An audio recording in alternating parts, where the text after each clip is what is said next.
All right, kids, welcome to the lecture hall. Oh, we got to get this guy fixed up. Tonight, we bring you the remaining semifinal here in Heroic Division. We have the number one seed, 2+2, going up against the heartwarming story, the underdogs in this case. Team name change to TNC, my boys, hoping to pull off what would be tantamount to a massive, massive upset here in the Heroic Div playoffs. I am your host, Professor Bobo, and I am joined tonight by my good buddy, G to the D, my man, Ghost Dunk. What's happening, brother? Hey, not a whole lot. Just getting some HOTS action in tonight. I'm excited to be here up in the Heroic Division, doing 2+2 once again. They are a fantastic team to watch, as is Team Name Change, so I'm very, very excited for the match tonight. Right on, baby. All right, teams are in lobby. We are going to be headed to Sky Temple first, and Sky Temple is a map that is favored by TNC. It is something that they have gone to in the past. Solid record on it. They beat Luxorian on this map, beat Macro Trash on this map as well as Ari and the Yip Bouses. Yep. And picking up a couple of good wins there. If we can just take a quick peek at the last time these teams met.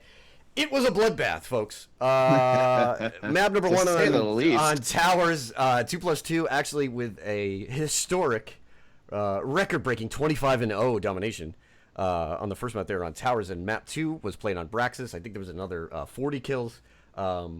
This was towards the end of the season of Week 6, so really nothing but like pride on the line. But these teams both decided to put on a bit of a show. Again, 2+2 padding the stats with something like, 54 kills, I believe, there in that set. Ghost Dog, reaction, Sky Temple, thoughts on this first map?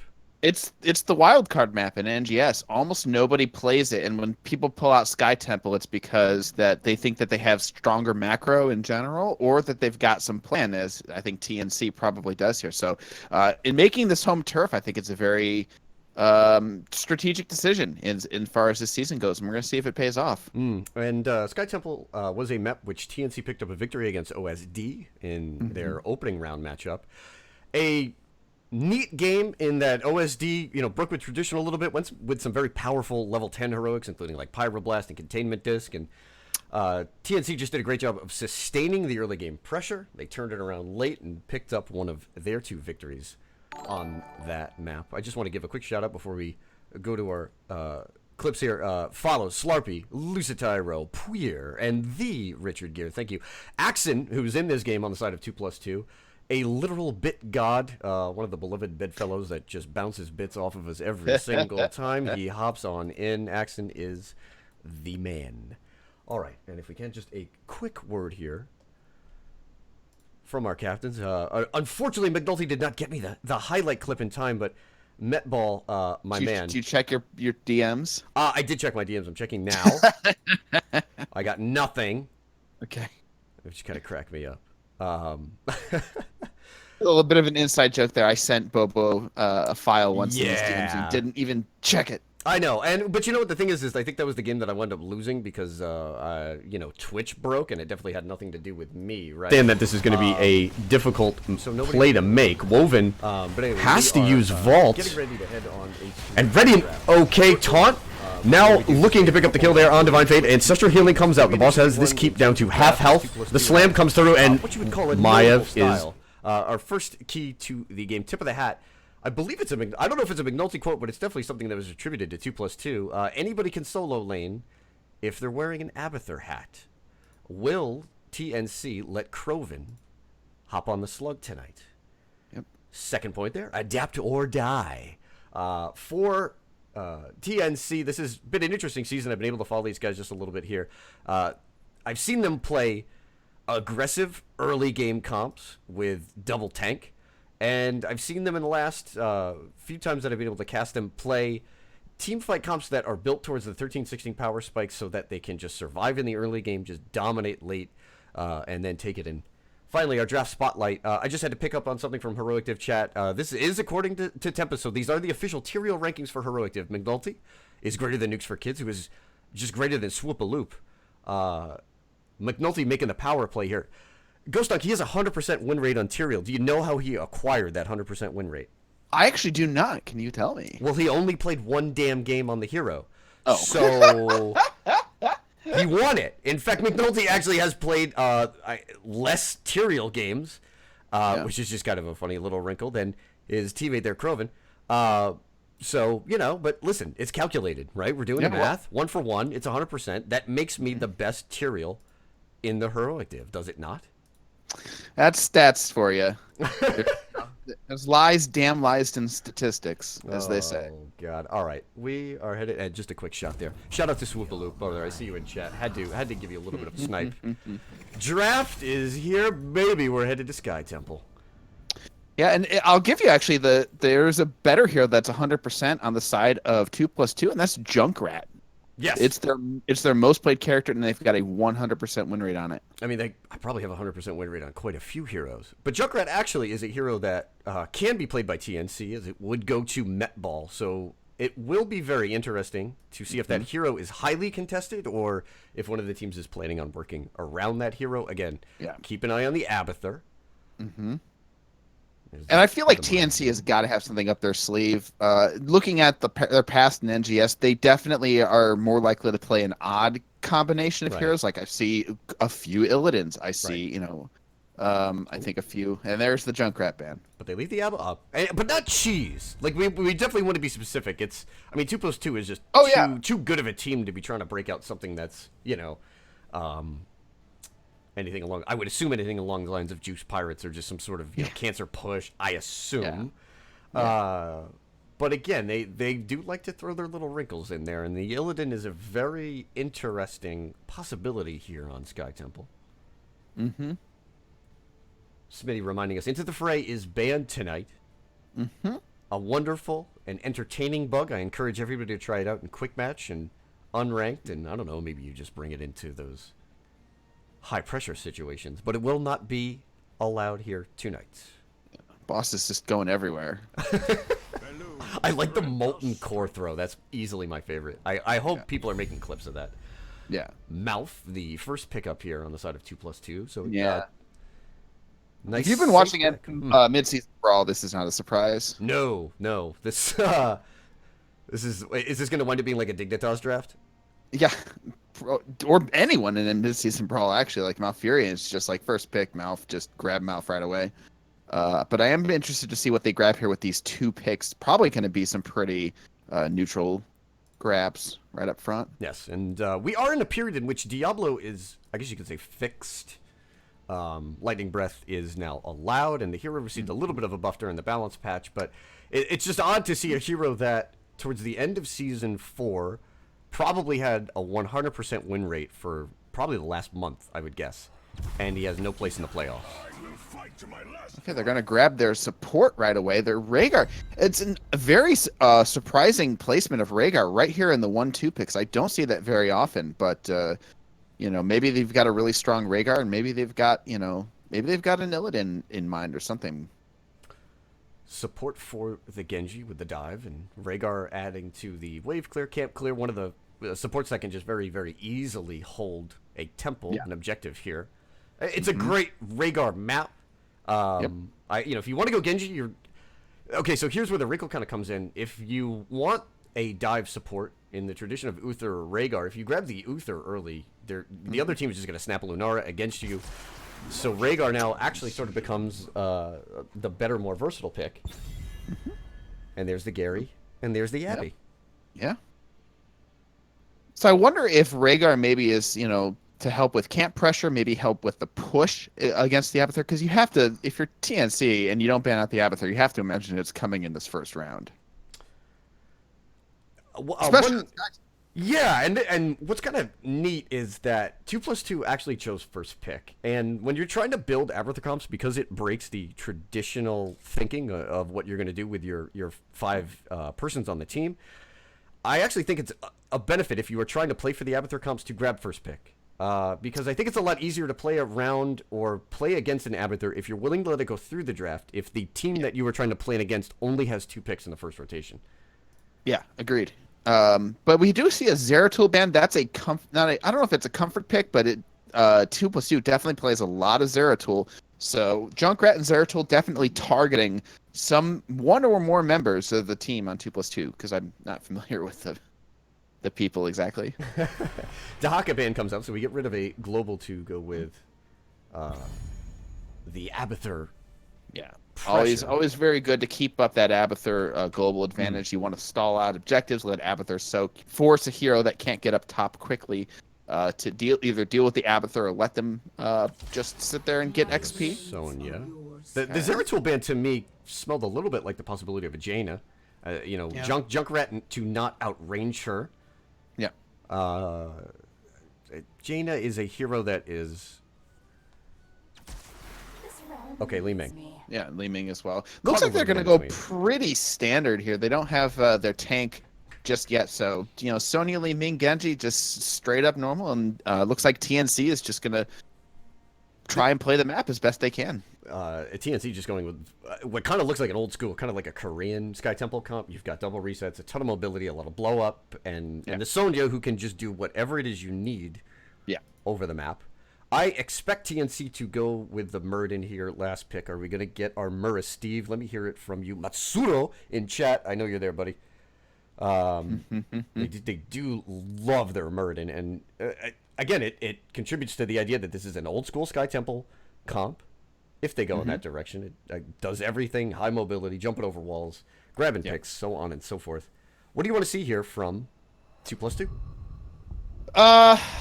I want to see a decent clone target, I guess, is really all that there is. But they have so many options they can go. Just something to deal with the Genji, someone that's not going to get completely blown up by Ming. And there you go. You got the Thrall for the root. You got Kael'thas. Yeah. Kael'thas, I think Kael'thas is a 2+2 special. Yeah. And this is a pickup specifically for Kroven, who vacillated between Junkrat and Kael'thas for many games in the later parts of this season. Yeah. And I like him into the Genji. I don't think he's doesn't have too much of an escape, but I think if you decide to dive him, Kael'thas can, I think Mana Addict is decent enough. I think that you have enough peel. You've got a clone. Clone Kael'thas is pretty fun. And didn't you say earlier that we saw some Pyroblast coming out from 2+2? No, I saw it from OSD actually. So OSD actually ran Maiev and Kael'thas on Sky Temple against TNC recently. A shout out to Slarpy with the Prime subscription, brother. Thank you. Welcome to the lecture hall. Prime subs always encouraged. Let me take your Jeff Bezos money. So we are on the way to Sky Temple. 2+2 versus TNC, the number 1 seed, going up against the number 4 seed here in the Heroic Division semifinals. Yep. The Murden to round the comp off. That is seriously like one of the most Korean Sky Temple comps I've ever seen in my life, and I love it. Yeah, I really like the draft on the side of TNC. I like both drafts, but I like how TNC responded to the Abathur. You've got Murden and Genji who can basically roam everywhere. Murden wants to be moving around. He's going to have his trait that's going to allow him to come in and help poke. Like with Genji and Li Ming, you have such a pokey comp. They can decide their engage at any time. I think the only issue I might have is the disengage on the side of TNC is a little rough. And you want to be able to run from the clone if you want to be able to take fights on your own terms if you're TNC. It's going to be very difficult for TNC to find the first reset, but if they do, this could be a quick one. All right, we'll start over on the side of 2+2, the heavyweights. Flyest Raven will be playing that Thrall. McNulty, the captain on Garrosh. Raitor will be playing the Malfurion. Kroven on the Kael'thas, and Axon will be playing the Slug. And over on the side of TNC, we've got Metball playing the Li Ming, Divine Flate on that Murd, and Smitty Warbin on the Rhaegar. Beady butt kiss on the Sonya. Just rip it, baby. Listen, I grew up in Chicago. I know who Dick Buckus is. And Netball playing that Genji there. Netball, a late addition to the team there. Apparently moving into the position where if they just clone Metball, TNC will find a way to work through the playoffs here. We'll throw up our level 1 talents again. Nothing out of the ordinary here. Kind of what you expected. Mana Addict for Kael'thas will be a huge pickup. We do have Echo on Thrall. Yep. Looks like Thrall's going to be doing some soul laning against the Sonya here. And looks like we do have Shandro Clarity coming off Malfurion, so not really needing that movement speed, he's decided. So 2+2 going for a 4-man rotation bot. Thrall under a little bit of pressure there. Netball goes in, uses the deflect, and Raven will take the tap. Yep. Team's now fighting over the jungle as McNulty looks for the anchor position. A pretty early tap, but he should have tap available again once the objective comes up. And looks like NG's going to be roaming back down here, and a very tight rotation coming out from TNC. Axe in their position in the middle lane. Divine Fate, actually, I think he missed the Storm Bolt there. A little bit of a whiff from Muristeve. Everybody even in XP as this game gets going, and now we're going to do the Merc Camp dance. Smitty on that Rhaegar was quick on the camp, and that looks like it's going to provide a little insight into why Rhaegar was the pickup. Yeah, he's just able to handle it well. They don't really... Murden doesn't need a whole lot of healing. He's able to heal himself up. He can just sit there and soak all the damage for his team and back up and just enable those rotations for a while. Genji, Abathur's doing a really good job of sniffing this Genji out. Netball has tried to work the jungle. Oh, Flash Raven is in big trouble here. Genji going for it. Misses the E. Almost gets the tip there. Okay. Netball disconnects. We'll back out for a hot second.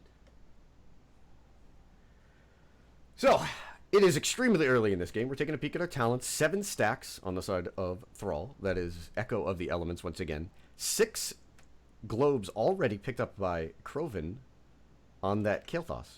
Mana Addict is going to be a huge, huge pickup. Yeah. Definitely. I mean, it's... I mean, you look at the rest of... Yeah, no, like I said, we were just going to say, it's a double reset comp. How are you going to stop Kael'thas from dying, especially with the mouth? Yeah. All right, teams are R. I apologize for cutting my compadre off as we will head back into game. My count incoming. Let's get this baby going. Game, lobby, boom. All right, we are back. And yeah, like we were saying, like, Kael'thas really the only one that Genji can die. If you go to Malfurion, he's Twilight Dream. Thrall is going to be able to root you, and you're not going to be able to kill him right away. Garrosh is just going to throw into the enemy, so Kael'thas is the weak link there. And so once Mana Addict is up, that's going to increase the survivability a lot. I do wonder if the target actually quietly turns into Thrall. Just as a function of, well, if we die for the Kael'thas and we don't get the kill, you know, it's going to be a counter wipe. You know, maybe looking to find the War Chief here. Yep. Will wind up being a little bit more successful. Divine Fate juked the gravity lapse. Hot steps on that Muradin. Sonya, being played by BD there, will go for the top camp, and our objective is about to spawn. Yeah, it looks like 2+2 easily winning the giant camp race down here. They've already taken the front wall down here. Of course, it's a little bit different now that the XP changes have come out. This front wall not as nearly as valuable as it used to be. McNulty looking for a throw. Has the hat on the Abathur there. That's such an underrated combo. An Abby hat on Garrosh, just because the Abby damage can just be constant. I mean, it's going to hit you while you're in front of Garrosh, and you get the toss, and then it will be there post-flip. Yeah. But going back to the Thrall, I'm actually really interested to see what Thrall goes at 7. If it's going to be follow through for the damage, or if it's going to be Ancestral for the healing. And the cooldown on that's going to be huge if they do go for the healing boost. Both teams even on experience. Approaching level 6. We'll take a quick peek here as the top camp providing a little bit of damage on the fort wall. Netball looking for the flank. Actually finds Retor, who was going for the vision there. Smitty Bourbon comes in. There's the puppy bite. Krovan is the target. Is low. Smitty is trying to get out. There's the wolf run, but Flyers Ravens on the back line. Winds up catching him with a wolf. That should be a 1-for-1. Divine Fate on the back line does not get the trait proc, and Muradin goes down as well. A 1-for-2 after a bright start for TNC. Yeah, TNC went really far to get that kill onto Kael'thas, and they end up losing 2 people for it. They do, however, that was a 4v5, and Sonya has been channeling that entire time, but BD is going to go down, sacrificing themselves to get some fort damage here. Trent, MVP. Womack Huts, I see you in chat there. Good evening to you as well, friend. Again, a bright start for TNC. They get the kill on Kael'thas, trying to get the chain going, and then Smitty winds up being caught by Flyers Raven. A shout out to the Birdman, who not only picks up the kill on the Rhaegar, rotates up in time to find another kill on the Sonya. The structure advantage right now belongs to TNC, but Yeah. there's the mule. Yeah, that fort damage there not going to be enough. You're going to have to kill the fort entirely if you want to deal with this Abathur. Murda is raiding with a party of 11. Murdo, dog, what are you doing? I Beautiful. thought he's got a game. Oh, God. The Murda raid, okay, the 3 podcast hosts just hogging up all the I was going to plug it a little bit more, but let's hold off. All right. Yeah. Yeah, 2+2 4-man, they just walk right up to this front wall and take it. They've got the bruiser camp with them, and they are just pushing. For all it's worth, this is going to be a free fort going over to 2+2, and TNC trying to respond bottom as quickly as they can here. This should wind up being a keep wall. BD is going to have to back in order to clear on that Sonya, as we anticipate that it will be him. But in the meantime, TNC just trying to trade some XP out. This is a 3/4 of a level lead for 2+2. The silver linings here is the fact that the Giants providing direct damage to the fort. Yeah, it's going to be really rough. I don't know if they can get 10 here. The structure damage XP on the towers there, they don't provide as much XP. In a different game, they'd already be like halfway to 10. Right. But as it stands now, they've got to go clear top. They've got to deal with everything, and this objective's already up. They're not going to be able to contest it. So what you are seeing there is a reduction of XP from towers. It was increased on forts. So that was about a 3/4 of a level lead for 2+2. And as soon as they took the fort down, and as soon as TNC was not able to take the fort in the same, it spikes to a level and a half lead, and 2+2 now has level 10 Warlord's Challenge, Twilight Dream, Earthquake, the Clone, and Phoenix are selected. Yeah, I'm looking at the XP right now. If those structures, if they have 500 more XP, I think they have 10 right now, and that's the huge difference. So people have been saying that change is going to be huge for a while, and so here you get to see a really good example of why. Absolutely, and this is the temple where I have to believe that TNC especially wanted to go for the early game fight, just because of the choke point, the long distance that 2+2 would have had to go on. The cleanse onto Muradin, and he is all right. Yeah, it's a good cleanse coming out there from Rhaegar. Allows them to get back in there, start poking. X strike for Genji. And 2+2 is out of there. They get the complete channel on the fort, and they leave. They don't want to. They don't want to have a fight. Impressive. TNC now will look to try to force something, as they are on the same talent here. The Abathur Mine will cover boss. Netball, actually, I don't know if we meant to start that boss, but Li Ming is getting chunked out. There comes the big play onto McNulty. Divine Fate is going low. It looks like Muradin will probably get traded out here. Avatar Pop trying to stay alive. The silence on the Twilight Dream. Fantastic play by Redder as he winds up hitting 3 heroes. TNC on the run. BD and Divine Fate are low. The Wolf just misses from Raven. Does he get the Q? Not quite enough. For a wave of force that might have saved them. Wow.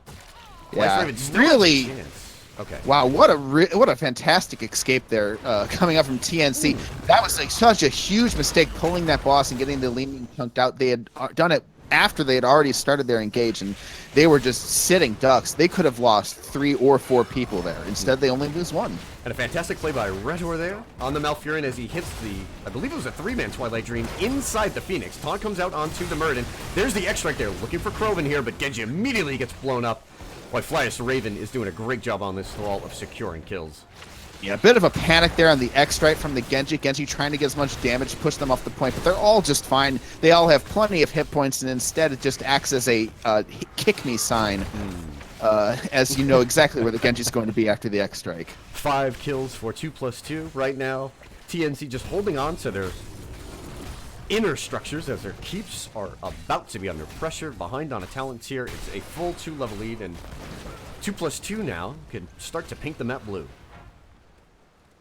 Yeah, 2+2 really doing a good job. And TNC, I'm kind of struggling to understand what their plan was in taking 2+2 to this map. They've really been struggling in the early game here, and I'm not sure I understand what their plan was to start out. It's a map that they've had success on. I do think that, you know, it's difficult to try to put everything on the first engagement, but Yeah. this is Sky Temple, and when you do pick up a lead, it's very difficult to wrestle that lead back from a good team, and they were banking on the double reset, and you know, what we saw was a 1v2, a trade there, right when Flyers Raven comes in, winds up picking up the kills on Rhaegar and Sonya, and if he doesn't make the move with that Thrall, this could be a very different game.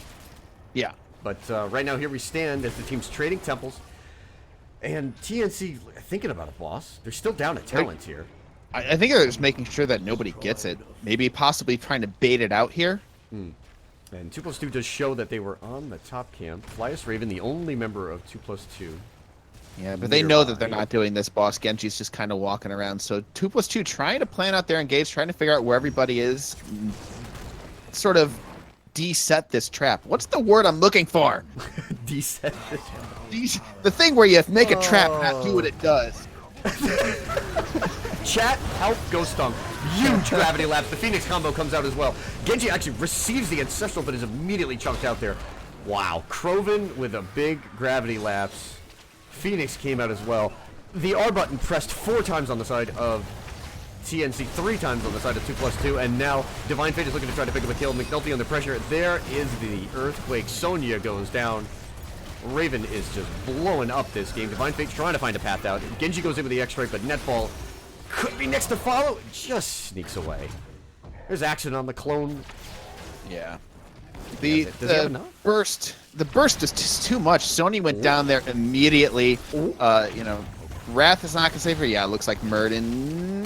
No, Murden's gonna survive. The dwarf tosses himself out. He's gonna be fine. They're at 2+2 immediately gonna start boss. But yeah, Sony just got blown the heck up there. I think TNC really tried to force an engage down 4 ults. I mean, you're on the same talent tier, but I think at that point, at least reset and get your cooldowns back. You know, maybe not your ultimate cooldowns, but like they just kept running it down and it didn't work. They're going to run it down here. This is 16 into 13. Netball looking to get on the point. Divine Fate actually does not leap onto it, so boss has already been captured. This is a 4v4. A big shot coming out from Netball, but Divine Fate looks like he's going down. There's the cleanse fly. So Raven is chasing down Li Ming. That should be it for the Wizard. Murden dies. Li Ming dies. Yeah, this is a real rough time. Oh, Oh, no. no. Oh, Okay. Kenji. Excellent E out. Netball. But it's going to be a 3-man defense here against the boss and a 16-13 advantage. This has got to be key. Netball almost found, again, the start of the reset chain, but not meant to be. Kroven has been the target of every single attack, and in every single team fight, he's hit a big 2-man gravity lapse and a full Kael'thas combo, and you just see the red health bars evaporate. Yeah, I think we forget about focusing anybody on 2+2. As soon as TNC tries to engage, somebody gets blown up, and they can't even do anything. It's been a tough go this game. But, I do like the fact that TNC, listen, they're not going to give up. They've been trying to force these engagements because they know that they have so many to win just to get back into this game. But 2+2 has, again, done a fantastic job. Maybe a little early to talk about the MVP, but I have been incredibly impressed with this fine young man. Flyest Raven on the Thrall. Yeah. Been a playmaker. Yeah, absolutely. And he's making some plays now, just standing still and right-clicking. Oh, BD looks like he's next. There's the combo from Garrosh, the taunt. Kroven just going to auto-detect Sonya away. Yeah, this is looking real rough. You've got your keep hanging by a thread here. Sonya's down for 30 more seconds. 16 seems like a distant dream, and they're pushing in. For you, Sonya. Yeah, it's gonna be pushing in onto this bruiser camping and try to take what's left of this keep. And on Sky Temple, when you have no more keeps left, and you have the enemy has their forts, it's basically an impossible task to come back. No, you're stuck hugging your core. I think that TNC will have at least one opportunity to have an even talent tier fight. Again, their Sans keeps only picked up 1 for it. Avatar's been on the mule all game long, so any incidental structure damage has been answered thoroughly. 9 kills for 2+2 to the 1 on the side of TNC. Yep. And all they need to do right now is 2+2 just backs up, gonna get 20 well before the next objective comes up. They sit on both the points. They win the game. Yeah, only need 1. Shout out to Chad. Venetian Fox is Mule MVP. Yeah. Hasn't really had to do too much, but that little robot bastard has been a help. Yeah, I mean, if you don't have it, I think that top fort maybe goes down a little bit easier, but it's just this game got snowballed real early. Absolutely. It's unfortunate. Top and bottom lanes are pushed in, so 2+2 there's 2 temples available. They have no reason to rush this. I mean, they could win the game with either a temple, a backdoor, a team fight. Yeah. They could probably just hang out for a while. Dire situation here. They will posture over the middle objective. McNulty just stepping up here doesn't really seem to care much about what's happening. The double reset comp is usually not great into Garrosh unless you have maybe another heroic or something that can take him down. Oh my, Retor with the blow up from the Twilight Dream. Netball actually does receive the Ancestral, but Verdant goes down. Yeah, beautiful Leaving his X-Strike, avoiding the Twilight Dream from Malfurion. Malfurion does go down. They do, in fact, get themselves a kill. That's going to be a second kill going over. Silver linings. I thought it was a second kill, but I'm just blind. I just wanted them to get another kill. No, it was not the second kill. It was 2+2 for the 4 kills. Hey, calculated. That looks like that's going to do it for map number 1. The core down to 50%. 2+2 just sitting on this middle objective. Netball. Maybe hoping to get one more kill. Not meant to be. And the game ends with an ace from 2+2. Yep. Excellent job there by 2+2. Just really took control of that game early. TNC struggled a little bit with deciding what they wanted to do as far as macro was concerned. They lost a lot of people in that temple phase. They lost the Sony up top. They lost 2 people on that middle temple, and 2+2 immediately took advantage of it. And TNC just they didn't respond quick enough. Yeah, again, it's, you talk about Sky Temple and how important the early game team fights are. The first kill was actually, first blood was picked up by TNC, but they had to trade 2 members out during the first objective phase. And from there, it was just a case of sort of grasping at straws, and 2+2 just not letting them have a drink. I mean, it started with that 3-man silence on the T-Dream underneath the Phoenix. And again, it just snowballed from that point on. 14-2 is the final tally in terms of kills. Yeah. Again, a huge shout out to Flyest Raven. I think his thrall was impeccable there in game number 1. Mm-hmm. Very, very well done there. And yeah, that was an unfortunate boss pull.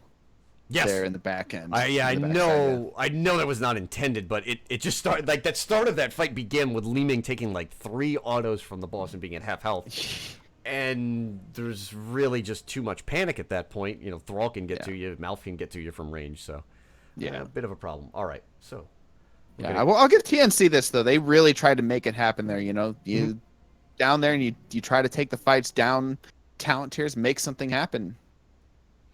Murda, a shout out, rating us with a party of 11. We'll probably get you back after this game. Murda is going to be the caster for the A East semifinal. That is a Greek Economy and Game Freaks, unless I'm mistaken. Is Game I think it's Game Freaks. Yeah, no, that's who they're playing. Okay. And that is an hour behind us. Mm-hmm. So that is the late matchup. And again, we'll look to throw that out there. Let's see if we can get our maps nice and queued up.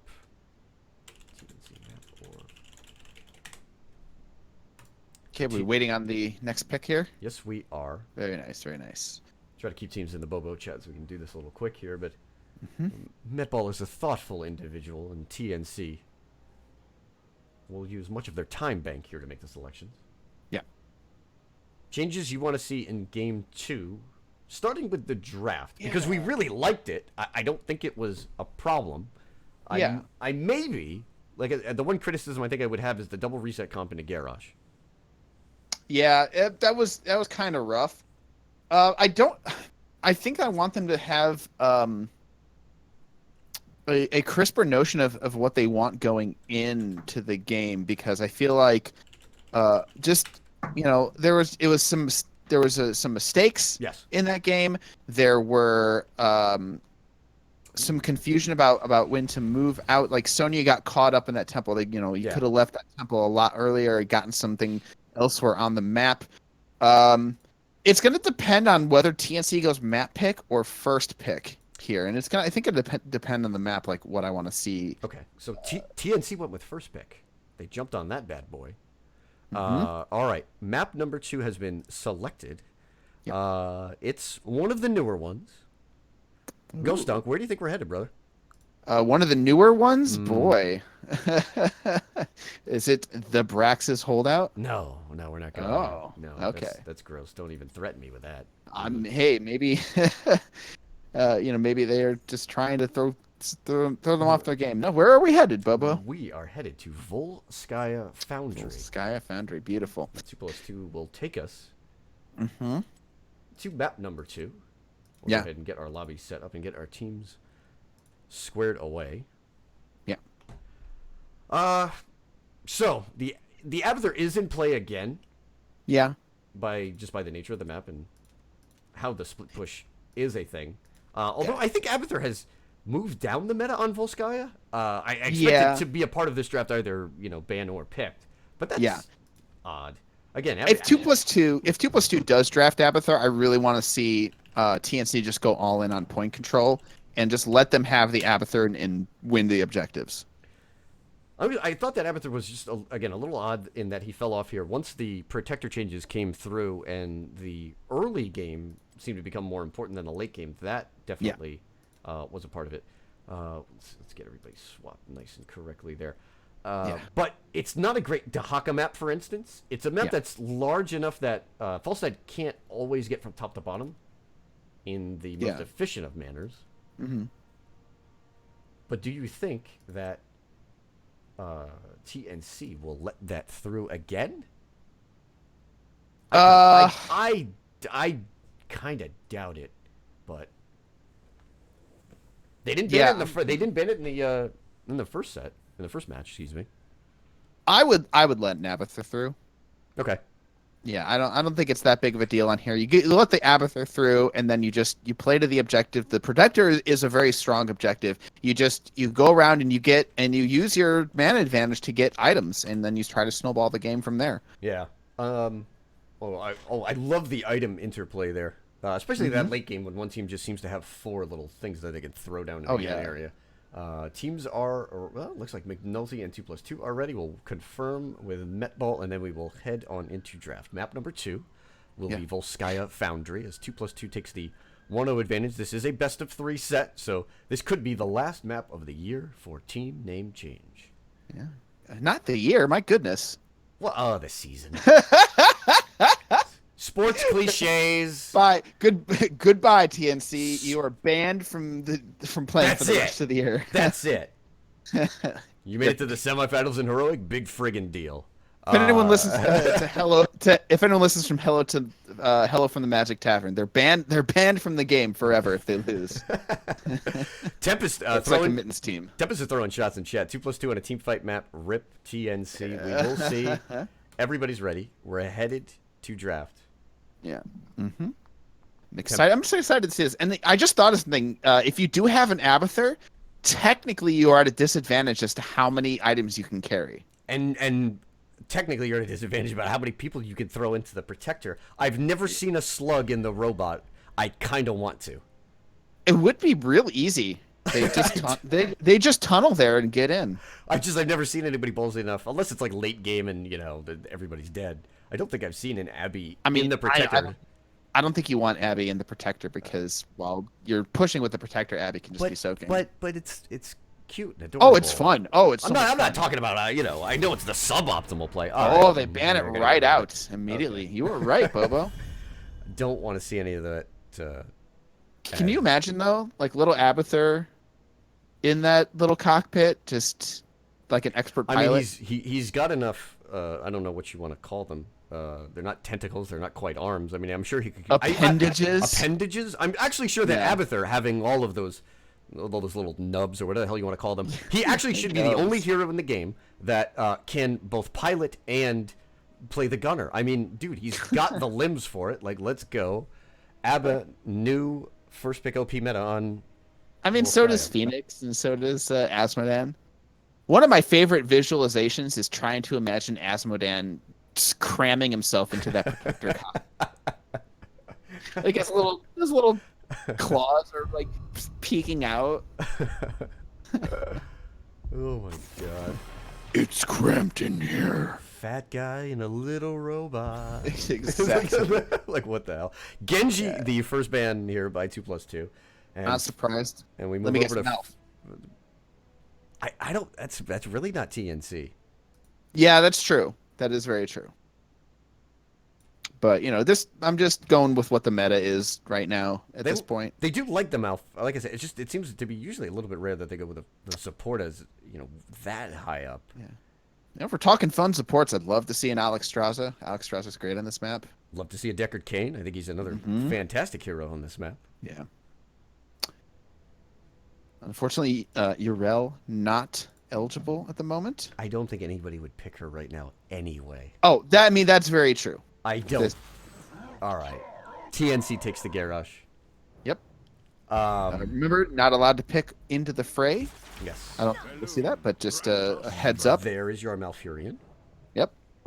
And the And Maiev. in the Maiev, the Abathur ban being used, and they picked the Garrosh, and the Maiev still up, so it looks like 2+2 is going to take that. I really want to see TNC deal with the Maiev because she all of a sudden, like, pulls and displacements are what the game's all about. And it's very interesting that a lot of her nerfs based on her cooldowns and her damage, but I do think for point control maps such as this one, she still has immense strength. I don't know whether it will be Containment Disc or the Cage. I've actually seen a fair amount of Containment Disc here in the playoffs. But if you can just pop that sucker. Oh, they go for the Stukov here, but also good on this map. So they've got... I thought, did we come up with anything for Twilight Dream and the Warden's Cage? I tried Enter Sandman. I don't think it caught on. I don't know, the crib? the warden's crib?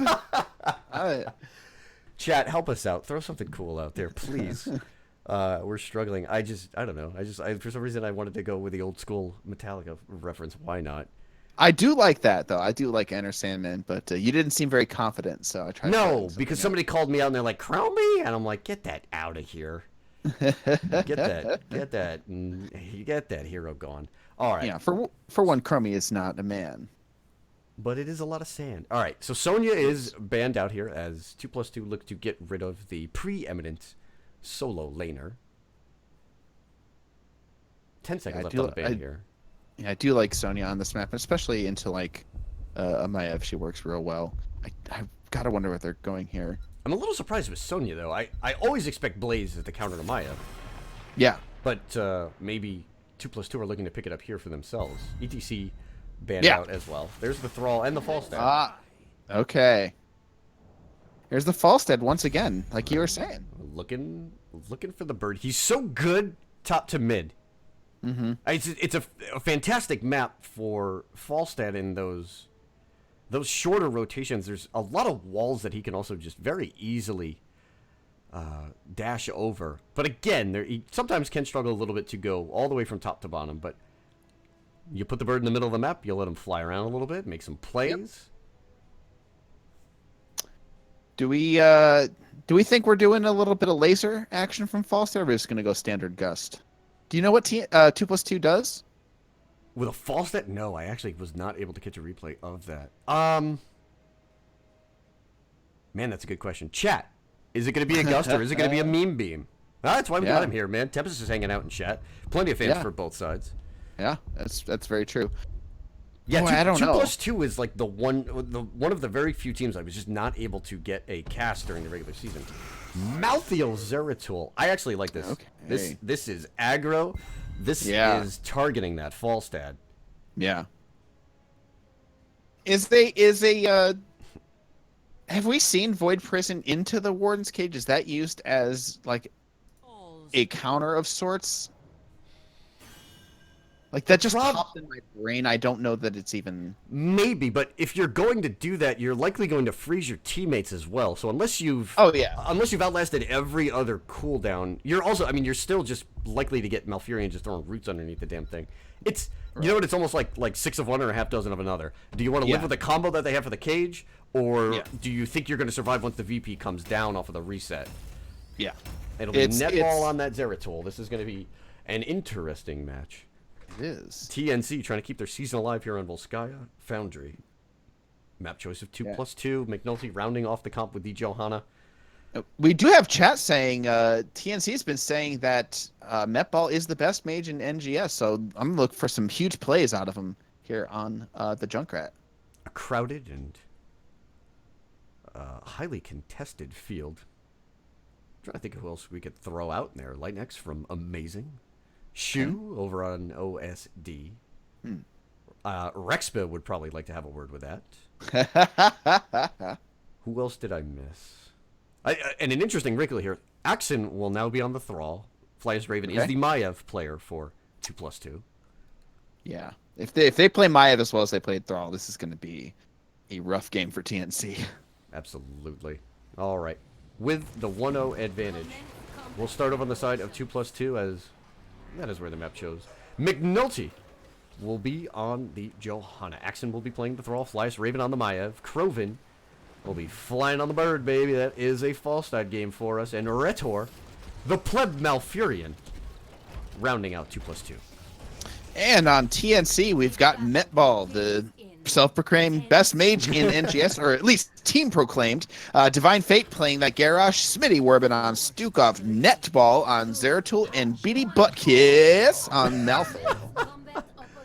that's good. That's good caster stink on that one. Well played, sir. I'd actually kind of hoped that they changed all their names to the, we were looking for Wet Ball and Smitball. I mean, we could, hey, it's only $10. Why not? Blow the money. All right, 5-man running it down mid for 2+2 as TNC chooses to just gain a little bit of side soak here. Yeah, it looks like they're just picking different lanes, and they're going to split off here. Thrall immediately going down here against the Malthael, and they're answering the 3-man up top right now.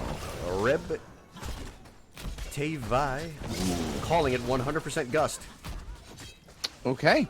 We do see people calling Laser into Warden's Cage as a possibility. However, excuse me, Falstad is going W build, so that's going to allow him a lot of burst once he gets his bribe stacks up and going.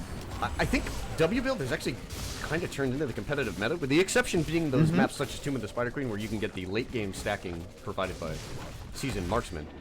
I've seen a lot of W build, and it's not just for the quote unquote meme of having your bribe stacks. It's also not just single target damage on heroes. It's great siege. You can just set it on a building, forget it, and let Falstad do everything else that he normally does with the enhanced lightning rod. Yeah, and bribe, you only have 2. Oh, we're going to have an invade here coming out from 2+2, possibly. Malfurion going to be the backup. Malthael, none the wiser. Yeah. Some good movement there. Flyers Raven in a little bit of trouble there, but does get the blink out. Meanwhile, BD just keeps slicing and dicing away as he will pick up a turret camp. It's very interesting from TNC playing this map, moving as 5 here. Malthael had to stop this camp. Oh no, not stop the camp, but said to start this camp up here. Not going to grab the soak immediately from the lane. Netball's there. Gets the Q, has the reset here, and uses Vorpal to claim first blood on Maiev. I'm wondering if 2+2 is rotating as 5, if they feel like they shook up TNC enough in that first game and they felt like, well, maybe they have the opportunity to bully a little bit, or perhaps they were maybe a little concerned about Netball on the Zeratul in the early game, trying to prevent themselves from getting caught. Okay, bit of a pause. I think they're just trying to do it safely. They're trying to get as many items as possible, as quickly as possible, and they're trying to do it with, it looks like with a minimum of lost soak. Falstad is able to stay up there as the global, but they're putting plenty of pressure in forcing 2+2 to respond to just their sheer numbers. And I'm looking at the XP breakdown. They've lost 1,000. Oh, we're back. Yeah, no, go ahead. What you were saying? They've lost 1,000 XP in minion soak, and they've only made up for it with the 1 kill with about 500 XP. But they did make up for it in mercenary, so that's why we're tied in XP right now. Top camp is pushing for 2+2. This is a mid lane objective, but Falstad will stay up here. Kroven on the chicken will actually wind up shifting this lane back to an advantageous position for 2+2. Netball is down south on that Zeratul, as we'll see when these gentlemen look to meet up. I haven't thought about it, but how much XP is that sport camp worth? I think it might be worth a lot, actually, and maybe the difference here in levels. It's just a barely smidgen of an XP lead for TNC. Falstad's going to swing that, but Netball's actually going up there. 20% already charged. Netball showing. Actually misses the cleave there, and Kroven will now chase down the Nerazine. Yeah, throw more than happy just to sit bottom and soak. This is a Johanna without the natural physical armor. She received a little bit of an HP boost, and I do believe that the reactions to Johanna were poor, but McNulty still feeling confident on the Crusader. Oh, that science comes out. Almost got the Maiev before she was able to vault and teleport away. Netball has cleaned up top lane, but Kroven has picked up another turret camp. TNC, first to level 7, will flash our talents there, but 2+2 are right behind them. Wow. Echo of the Elements is finished. That was quick. Yeah, a little bit of a good CS there by the Thrall player, but wow, with Johanna getting super low, it's going to pop Iron Skin and back out. She's going to get healed back up. Maiev dives in, gets a pull on a whole bunch of members of TNC, and Garrosh getting super low, chunked out in the back. Netball comes in and teleports away. Wormhole. Oh, excellent. And 2+2 is getting wrecked. TNC team fight point control, BD. able to fight into that turret, but BD Buttkiss is going to be safe. They get the team wipe. TNC takes the point. Baby, the ace from TNC beating it on that Malthael. Just received the bio cool switch at the last second. Fantastic play by Divine Fate. And the MVP in that fight, I'm going to give him a shout out. Netball there on the Zeratul. Huge cleave, held on the Wormhole incredibly late, and the Vorpal in started that team fight with a kill on the Falstad. Yeah, and I want to see some. I want to see what the macro is coming out from TNC using this protector. The turrets not as much XP as they used to be. We're going to see how much they value them here and if they're going to spend XP on them. But it's still going to be an easy path to level 10. Yeah, this is, and I've been bemoaning this on my own. The Volskaya Shuffle. Just take mid wall, then go take top wall, and take a well. But I think TNC has the opportunity to make a play here. They're maybe a wave away from picking up level 10. Yeah.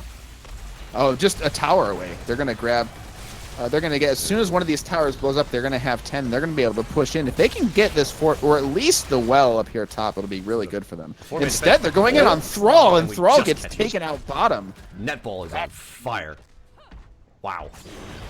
That was an interesting decision coming out from TNC, deciding not to just push hard with this thing, but instead get the pick off. They lose. It forces them to lose a little bit of soak, or at least send 2 people down to deal with it. McNulty is out a little bit there. Does pop the Iron Skin. We do see Massive Shove, Warlord's Challenge, Riptire. That is VP and Last Rites. And now TNC looking to pick up the first fort of the game. McNulty here is in deep. Has the silence behind him. Should have Iron Skin. Smitty tells Johanna, baby, just GTFO. There is your Massive Shove. All right, look, we have 5 up here for TNC. They're going to go after this camp here. TNC highly prioritizing these item camps, and I think it's working out really well for them. This is just, the way that the map kind of works. Just pick up enough items, and you have to make a decision about what you want to do with them. TNC has a little bit of time here before level 10. We do see Axon chasing down Netball. I just don't think there's enough of a window to grab a fort for free. It looks like 2+2 will get to 10 safely. Yeah. I want to check in on the... I can't see the stacks. Really? On the observing for Falstad. Okay, so Falstad... Oh, interesting. Let's see if I got my hotkeys right. Neither can I. Looks like it's a little bugged, actually. That might be a little bit of an observer issue, so we don't quite know what the stacks are going to be. Yeah, on that's unfortunate. The bird. I might check that. You know what? Definitely going to have to check that out before Grand Finals, of course. For now, we'll just assume that he has some stats. We'll say that it is a number. Greater than 0, less than, I don't know, 60. We'll see, how he bribes these bad boys. But 10 coming out from 2+2. 2+2 is going to engage on the same talent tier. Johanna steps up. Knife trying to get a pull. They get the pull into the root. The Warden's cage goes down. Stukov tries to push away Thrall, but doesn't get him quite away. Does get the stun. Falstad flies up. But Johanna goes down, not able to stay alive long enough to engage. Here comes the Last Rites, along with the Riptire, almost finishes Thrall. Flies Raven trying to retreat out. Divine Fate is chasing down there. There's the VP. Netball confirming 2 kills and setting up Retor for another. No way. Okay, Mouth does go down. Wow. A little bit of camera trouble there. But it is a quad as TNC now up 11-0 in terms of kills. The tables have absolutely turned here. Met and Netball have been putting on a clinic. The Zeratul Junkrat 1-2 punches just chunking everybody out before, my Ev and team can really make anything happen. The Zeratul is the age-old, going back to alpha counter to Falstad. Yeah. That matchup just sucks. It's always sucked. I don't think there's been a meta in which it ever felt good, and Netball is taking advantage of it here. Just all over this Falstad. Yeah. But 3 deaths on Flyest Raven as well, and there's the invade. But pardon me, go right ahead. Invade. 2+2. No, it's fine. I was gonna say Malthael actually really doing a ton of the damage here for TNC. It has just again, you always have last right. You just throw it out there on cooldown. Yeah. I think it's only picked up 1 stack so far in the early game. Barely missed another stack on Axon. Yeah. But yes, Malthael leading the game by a fairly comfortable margin right now in terms of hero damage. Yeah. TNC right now have the 13 advantage. It looks like they are going to pick themselves up another Protector. Half level away from 13 R2+2, but with 50% of this objective charged. I don't believe they have a play to be made. Yeah, TNC doing a really good job of making this game, trying to accelerate it, but Netball almost gets caught up with the Junkrat. Junkrat kills Zeratul. Oh no, he took the steal. The heal from Stukov. Smitty OP. Flyest Raven actually goes in, gets a 3-man pull with the Warden's Cage, and he actually used Fault of the Wardens and an immediate Riptire, and Gus does not save Maev. Boy, Flyest Raven having trouble in this game. A sharp contrast from game number 1 in which he dominated. Yeah, I'll give this to Flyest Raven. Flyest Raven got them very, very low before tying. They thought they could 1v3 that in the Warden's Cage. It almost happened, but the reset's not quite quick enough to get those kills. Netball just ripped the Riptire inside the Warden's Cage, and Vault had to be used. Yeah, that was huge. This is interesting. This game in particular, we have a player who has had an incredible season on Maya, but this hero has gone through so many nerfs that maybe it's finally caught up. Certainly due credit on the part of TNC that they have played this game about as perfectly as one could. 12-0 in terms of kills. It is now a 16-13 advantage as well. Yeah, that's a lot of kills. 13-16, it's going to be really rough for them. They're going to try and get the XP missing from this fort, I believe. Yeah, the Protector pushing on and just trying to get some poke damage here and get themselves an even further lead and win the race to 20 as well as to 16. There's Raven on the left side. Good massive shove. I'm curious if Netball is going to make a VP play, especially after the Protector goes down, because I do believe there is enough time on the clock where it could be used, and in a very, this very small window here, and then would be back up for the objective. Yeah, killing the well here. Very good played by TNC, and now they're looking at getting onto this Maev. Vault's been used. Oh, BD actually got pulled in. Can use last right now, and Raven goes down. There's the VP as well. Smitty actually winds up missing there on the massive jump. Action trying to find a counter kill there, but Thrall on the back line is getting focused down. Netball, Smitty, Netball there as well. Divine Fate joining in, and BD shows up. And Thrall goes down. It's a double. Boy, Flyest Raven gets away from Malthael, and then the Umbral Bind pulls Death back in. Last Rites is used. That is another stack for Malthael. Yeah, that's another item going over to the side of TNC as 2+2 takes a camp and sort of licks their wounds. We have 2 stacks there on Last Rites. The cooldown starting to trickle down. Midwave, nice and even. Top is actually equal as 2+2 wound up picking up a camp. Bottom lane starting to push into that bottom fort, and this is a bottom Triglav Protector objective. Yep. I don't think 2+2... Okay, it looks like 2+2 will have an opportunity to play 16-19, but that may be the last even tier fight that they're going to get in this game.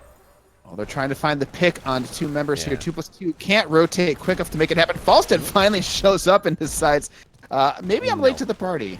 No. Good proc there as our Malthael player Beady But Kiss using Inevitable End there. Yeah, Yeah, good job getting away from that. Junkrat, of course, going to be safe. He can always just bomb himself out. He is a Junkrat. Oh, Divine Fate. Real rough for a Garish here. Are they going to be able to... Yeah, no, Indomitable means he is safe. Netball was bombing in on that Zeratul. They may have an opportunity to get Raven here. Actually, ooh, miss Seeker. Yeah. And they'll have to retreat out. I actually would have hit at Vault. Even without Vault, actually missed the skill shot. Been feeling the Vault cooldown in every game that I have seen Maiev. It's gone from, what, 8 to 12 to now 13 seconds. Those nerfs have been big. Real patient on this camp here for TNC. I would have been really nervous letting the camp sit open this long. I think they knew that Falstad had used Flight, so at least there's no cheeky plays there. But this camp is, if not looked after, going to push top lane, and top lane does not have a keep wall. So this is going to be Falstad's responsibility. And we talked about this in the early part of the game. It's a big map in terms of north-south. If Falstad is up there climbing the map, it's going to take him an extra couple seconds to get into a good position to fly bottom. So far, TNC knows that this is the 16-19 fight that 2+2 wants, and they are not going to give it to him yet. Yeah. It looked a little rough there. Maybe like these two might have gotten caught in the rotation down, but Divine Fate in the middle of the team, but uses the conveyor belt to get out. Isolates Metball. There's the VP. It actually winds up catching 3 people. Everybody jumping into this. Tranquility has been used. In the middle of that, Netball trying to pick up kills. Oh my god. The Zeratul late game damage is real, folks. It's an ace. Wow. Axon isn't going to get out of there.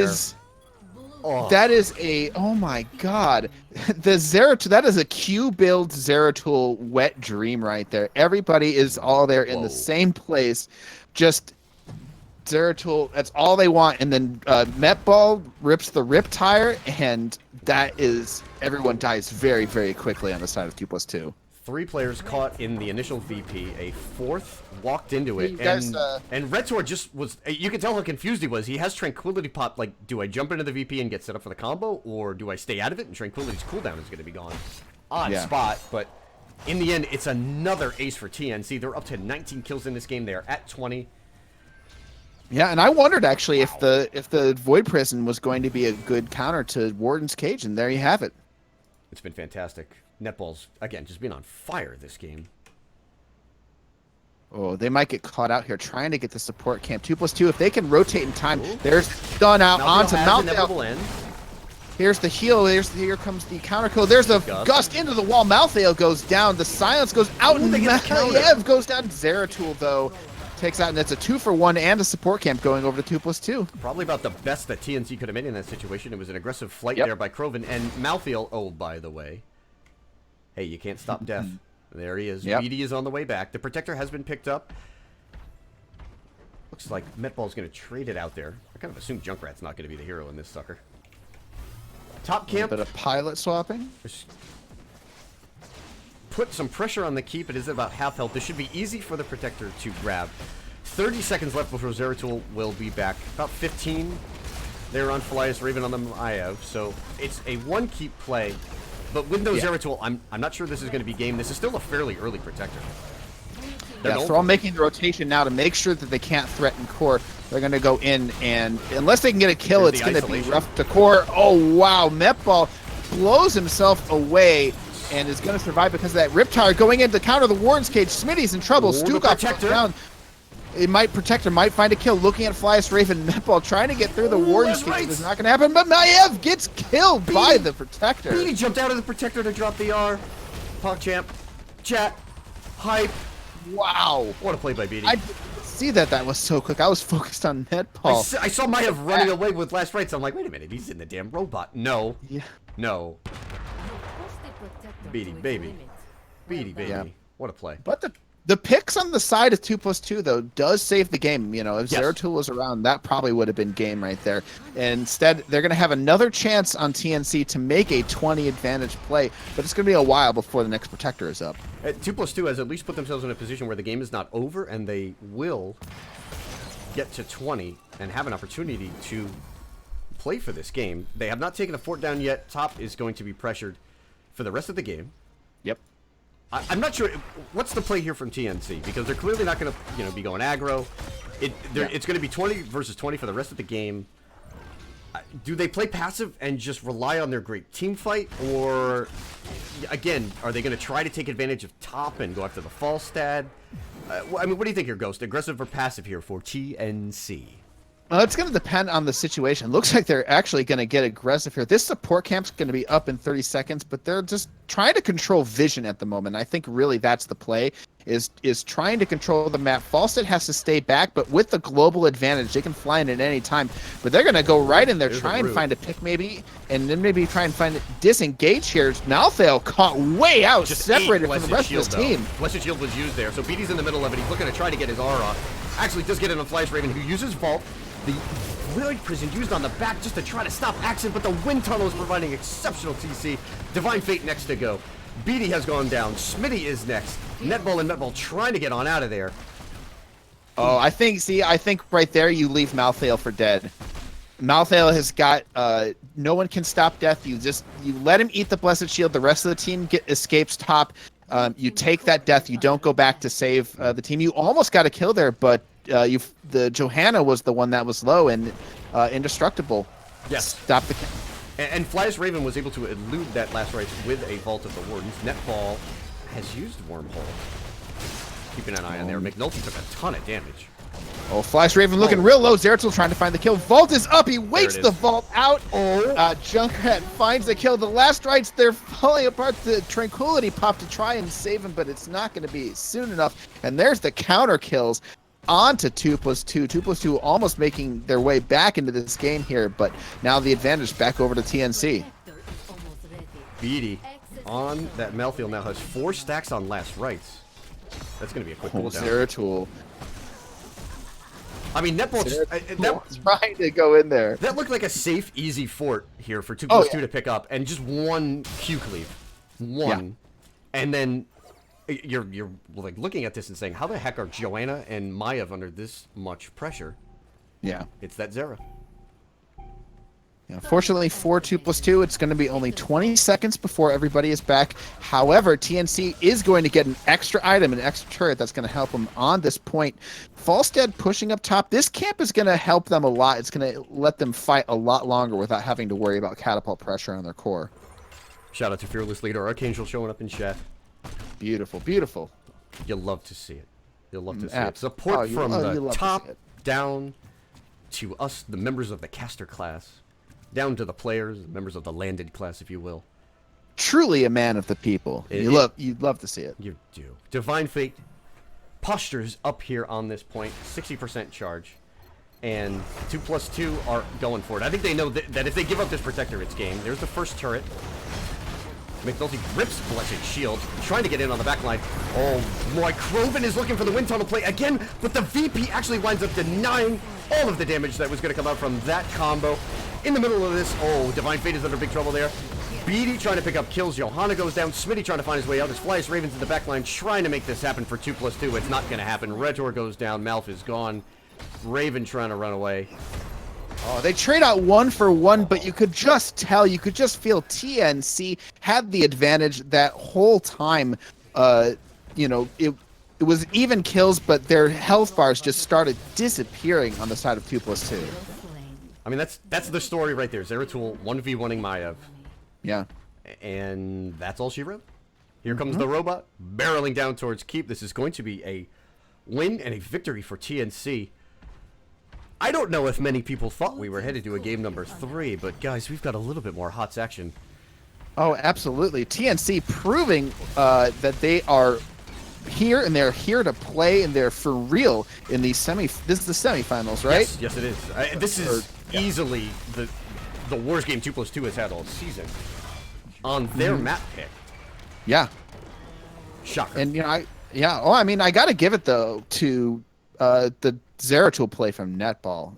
Just absolutely fantastic. It's crazy on that here. Like just blink Q, wormhole, at the last second, and then every time with the Vorpal, he's picking up kills.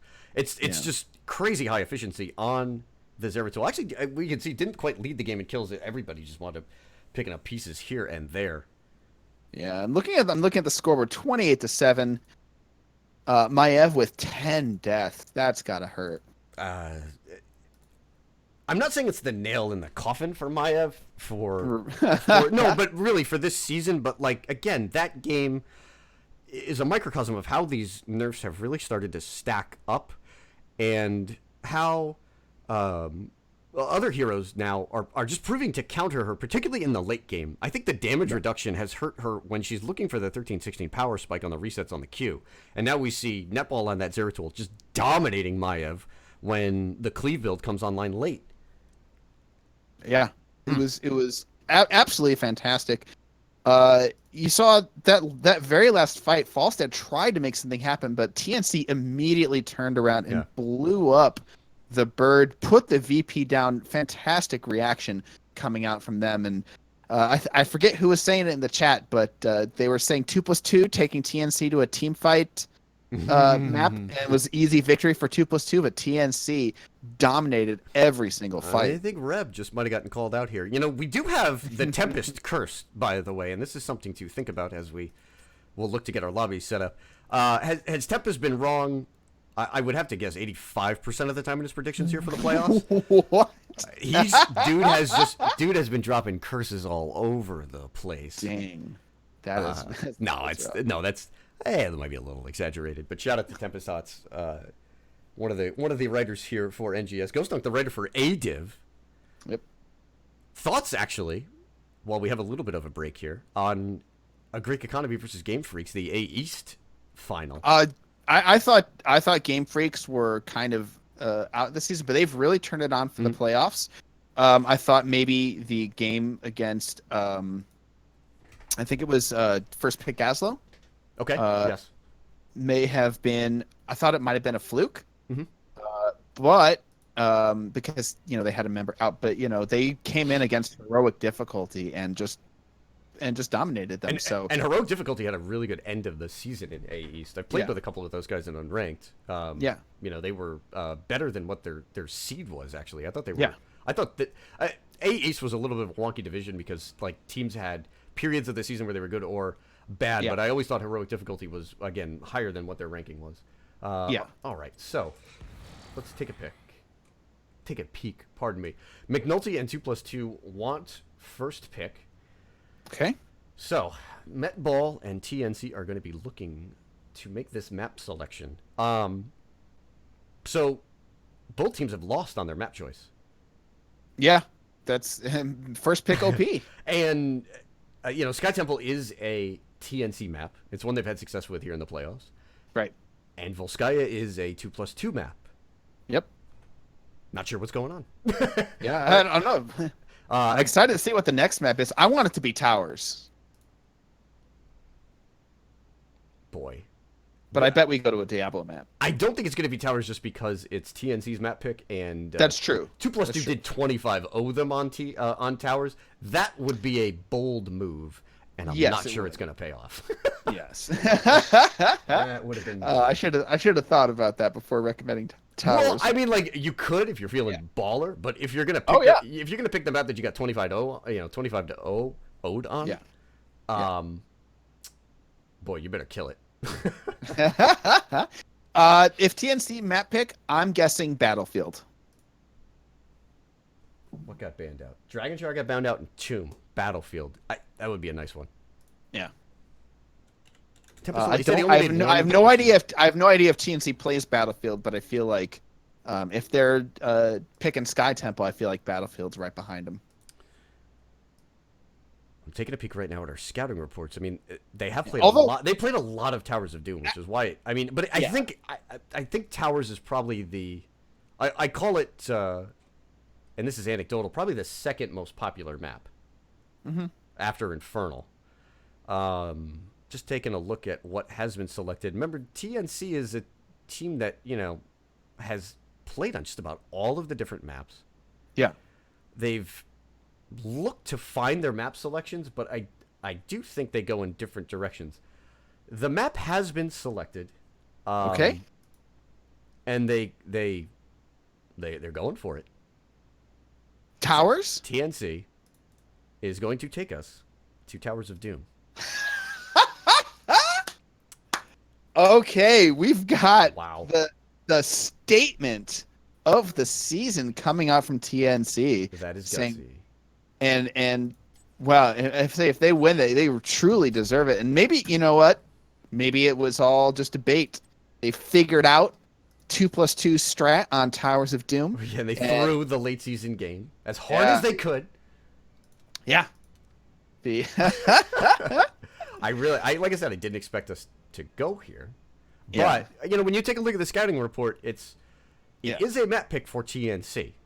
Yeah. Kidding aside, I feel like, the fact that they got stomped, not necessarily indicative of the fact that they're going to lose again. In fact, getting stomped can teach you a lot about what 2+2 is going to be capable of. So just pulling up the scouting on Towers of Doom. What did TNC ran? Johanna, Jaina, Alex, Maiev, and a Vikings comp. I wonder why I went 25-0. Yeah. That's a little interesting. And then on the flip side, Yeah. let's see what 2+2 ran. Is this one up there? Where is it? TNC, Towers of Doom. Diablo, Junkrat, Genji, Zeratul, Lucio. That game was over in 13 minutes. All right. It's a 25-0. Like, maybe it was just the Vikings, right? It looks like they were trying something fancy, Right. Why not? You feel like you could channel your Inu Hasuabs and just break out Vikings on towers. Sometimes it doesn't work. Mm-hmm. All right. Any adjustments you want to see here on the side of 2+2 coming off that resounding defeat on Volskaya? I feel like nothing specific. I want them to respect TNC's heroes. Mm-hmm. I don't feel like they were respecting the Zeratul at all. Okay. They just sort of came in there. They started to come back in the game. They got a really good pick, and they were really pushing in there. But like, Zeratul had been wrecking them the whole game, and they didn't give him the respect that he deserved. Okay. Maiev just comes in. Zeratul ate her up. She tried to vault out. They just wait out the vault, and she's dead. Like, when you smash a team in team fights like 2+2 did the first game, I feel like maybe you start to underestimate them and kind of forget that their heroes also do damage. Oh man, heroic div. Sometimes our heroes do damage. Yeah. It's going to be interesting to see. Again, we'll have an interview with whoever the victor winds up being. Yep. But how much that first game influenced what went on in game number 2. So we expect the Abathur ban yet again. And that will, I think so. and then it becomes a question of what does 2+2 look to ban? They've gotten rid of Genji. Do they? And here's the odd thing: if they play Zeratul. That's another Flyest Raven hero. They don't have to ban him. Yeah. But do you just have to get rid of it because it was that successful in the previous game? It depends on what they want to go. All right, Like, like you said, Zeratul eats up Falstad. Like, if they're planning on another Falstad, yeah, you ban the Zeratul out. If they're planning on, a Jaina, yeah, you ban the Zeratul out. So it depends on what their plan is. And I also want to shout out the drafting from TNC. They picked the Junkrat. I think that's a really good deny pick from them on the previous map. And Meppel does play the Junkrat. I think every ranged DPS has played a ton of Junkrat this season, but Yipos as well as in this game, obviously Krovan, are the examples of players that just have loved Junkrat throughout the entirety of this season. It's a hero that hasn't gone through a single balance change, so nothing has changed about him. Mm-hmm. If you felt good with him at the beginning of the season, you certainly felt good towards the end of it as well. 30 seconds left on the ban here. 2+2 has first rights of refusal. Yeah, I don't. People are talking about possible cheese. Someone mentions crispy taco. Don't know if we see that at all. I don't see it. Yeah. I think you're feeling so good after that second game. Yeah, and TNC running, they're doing a good job running standard, basically. Like, Zeratul is a little, he's not even that strange of a pick. And, look at me, Citizen Brawl. You're seeing more Zeratul. The only... there's the Abba ban. There's the Abba. The only sort of cheese the only odd comps I've seen TNC play is, they'll go double tank. Yeah. Maybe Vikings. Who knows what that is. Seriously, I've seen them, again, play against, I believe it was Salted Snacks, where they ran like Garrosh, Diablo, or maybe Garrosh. Yeah, Garrosh, Diablo one game, then they flip it and go Diablo Murder next game. Just kind of like just to get a stomper out there if your opponents leave the opening in the early game. So Sonya and Abathor remove 30 seconds left on the first pick here for 2+2. Slower draft, but they will take the Garrosh with the first pick. Now, do we see the Maiev pick coming out here? I wouldn't want it. I Not mean, early. yeah. Not early. I don't, again, the other problem was that Falstad was so susceptible to what TNC wanted to do. Yeah. But there were a lot of issues with the Maiev, and you would have to protect it. You'd have to protect the hero as well. I think it also would force a different change in terms of support. I don't think Malfurion has worked so well with Maiev throughout the season, but again, reductions to her armor and her hit points as well. I think she, in that game, clearly needed more of a burst healer. But no matter where the draft goes, if you were to pick up Maiev here, you're going to need something a little bit more potent to heal her up. Malfurion and Junkrat are picked up by TNC. Yeah, so the Mal first pick, you're saying not TNC, but here we see it now in the playoffs. It's been involved in each of these games. Mm-hmm. The Junkrat's been involved as well. Look it up real quick here. TNC. Actually, Malfurion is their most played hero. Really? During the season. You know what? Hey, right on. Shout out to the boys who keep track of stats at the Storm there. Yeah. I think Malfurion has been everybody's favorite support here in Heroic Div throughout the season. But it's kind of interesting. In the earlier parts of the Heroic playoffs, I did see teams dipping into Deckard Cain, a little bit more Alex. But now, Malf Stukov, Rhaegar has been involved as well. Seems like everybody's going back to the high meta supports here towards the latter parts of these playoffs. Okay. Looks. I'm just real quick in chat. Looks like the taco reference in chat was not referencing Crispy Taco. And for those asking in chat, Crispy Taco is Tyrael, and Falstad, and you judgment meme beam the target, and they blow up. Something you're well versed in. Yeah, absolutely. We got the double version of it with the Phoenix beam and the Falstad Hinterlands Blast, as well as the Judgment. And I will say, we won that game. So you did. Although it was my favorite game that I got to cast this season because it was a ton of fun. Kael'thas and Zeratul are picked up. So Zera is grabbed for Flyest Raven. Yeah, well, we have TNC bringing them back to Towers of Doom, and 2+2 responds with, okay, fine, we'll show you how to play Zeratul. If you can't beat him, draft him in the next map. Game number 3, we'll see our return of Zeratul as he shifts over to the 2+2 side. Deckard Cain is the ban. Yep. Now, you thought Q-Build was dangerous. Imagine adding a Flame Strike to that. That's a good bit of scouting there by TNC to remove the Cain from 2+2. Mm-hmm. And again, another good target ban there. The Malthael is removed. Yeah. Beatty was not only fantastic. He's not talking to chat.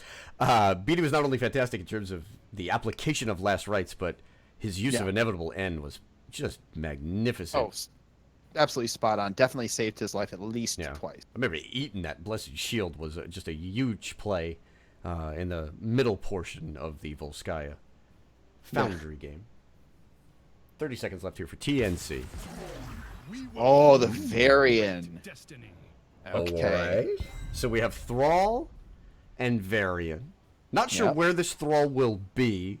Sometimes I actually like running Thrall in the 4-man just as a little bit more protection against Zeratul, but a safe solo laner, and both Sonya and Malthael already removed, so that solo laner pool is quite small.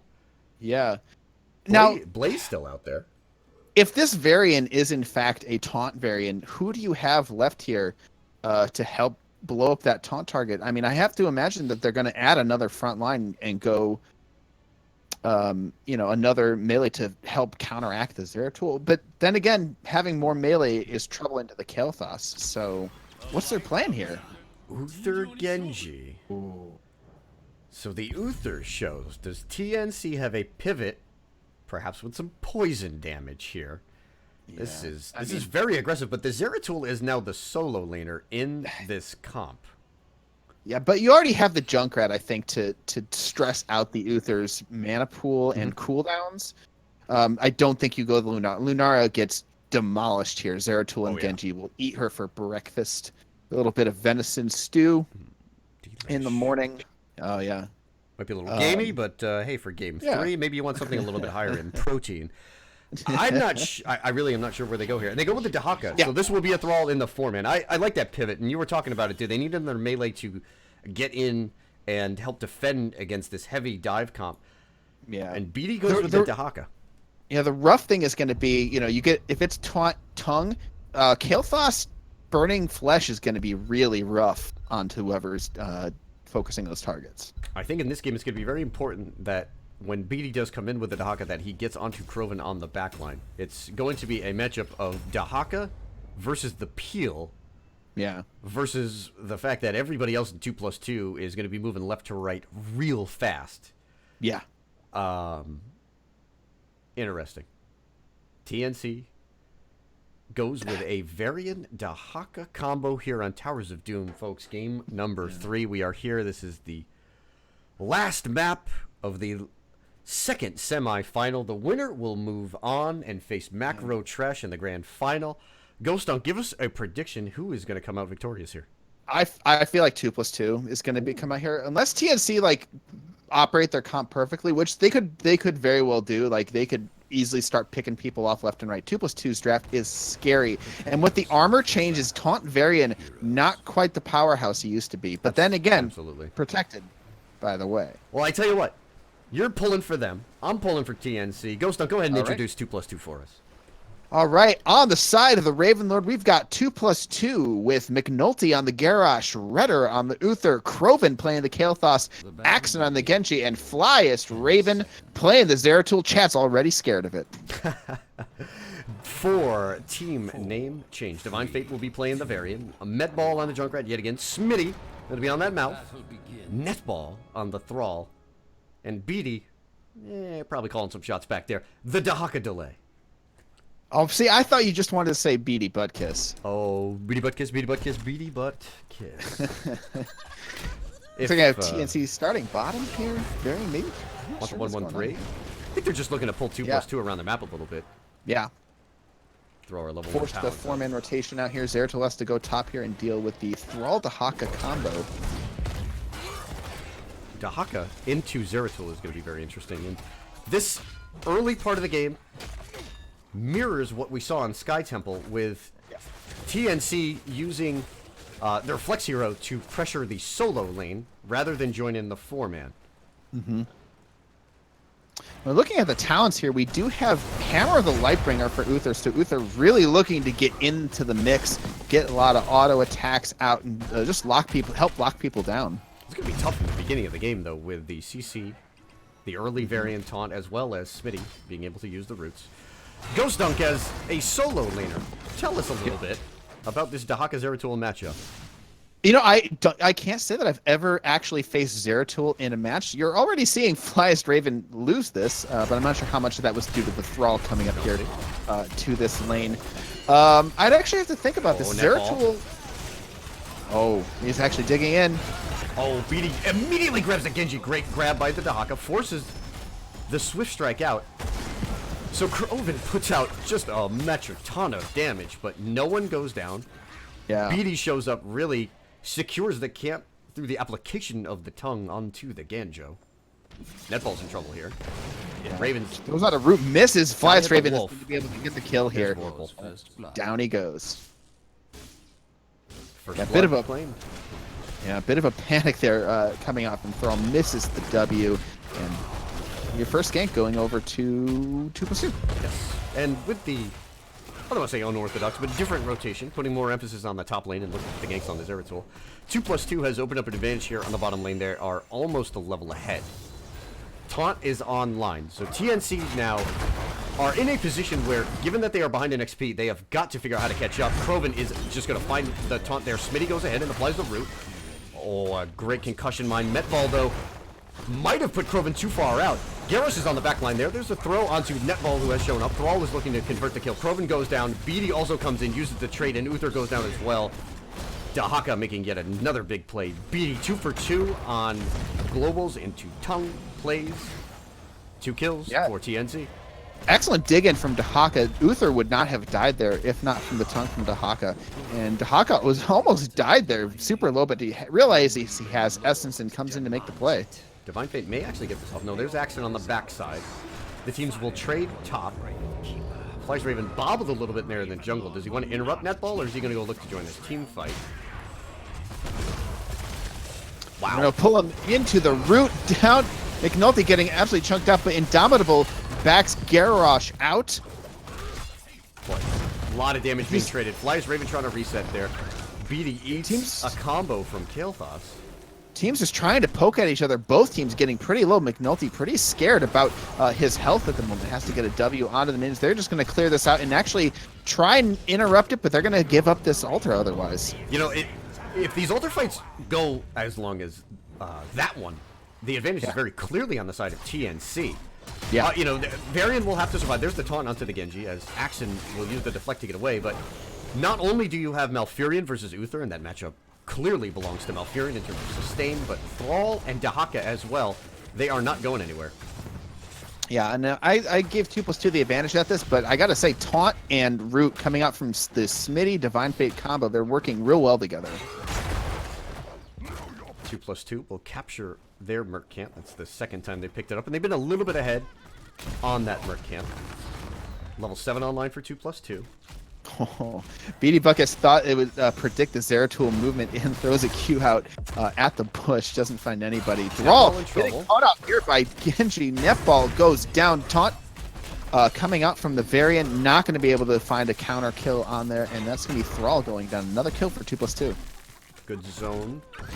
Root there by Smitty prevents another play from Garrosh, and 2+2 has found success in this game, finding Thrall in between the rotations. That's and where they take found control of both sappers here. Wow, Dahaka comes in, immediately gets thrown out and stunned to slow them down, to stop them from coming in. These pumpkins are going to get cleared up, but 2+2 easily controlling the rotation of this game.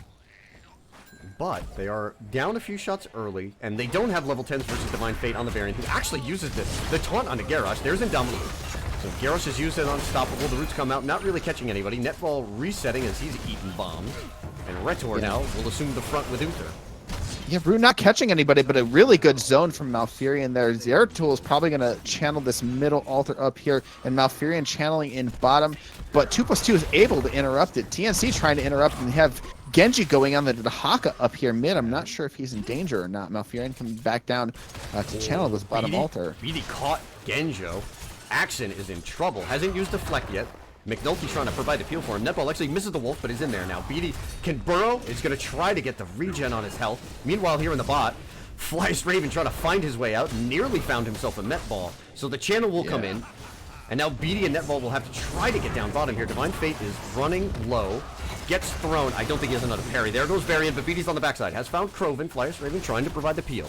BD is deep. I don't think Dahaka makes it out. They get the counter kill on Garrosh. And now it's going to be 2-for-1 favor, 2+2, and that's going to be an altar going over to them. I will say mid, they're going to go back in. Netball trying to interrupt this. Thrall getting a bunch of damage onto Genji. The Root almost catches Genji. They try to find the Zeratul. Flash Raven walks in, gets a bunch of Q damage, but takes a ton himself. Malfurion's going to be just fine. Malfurion running a little bit low on mana. The altar is going to go over to 2+2. TNC not able to turn it around, but very brave of them.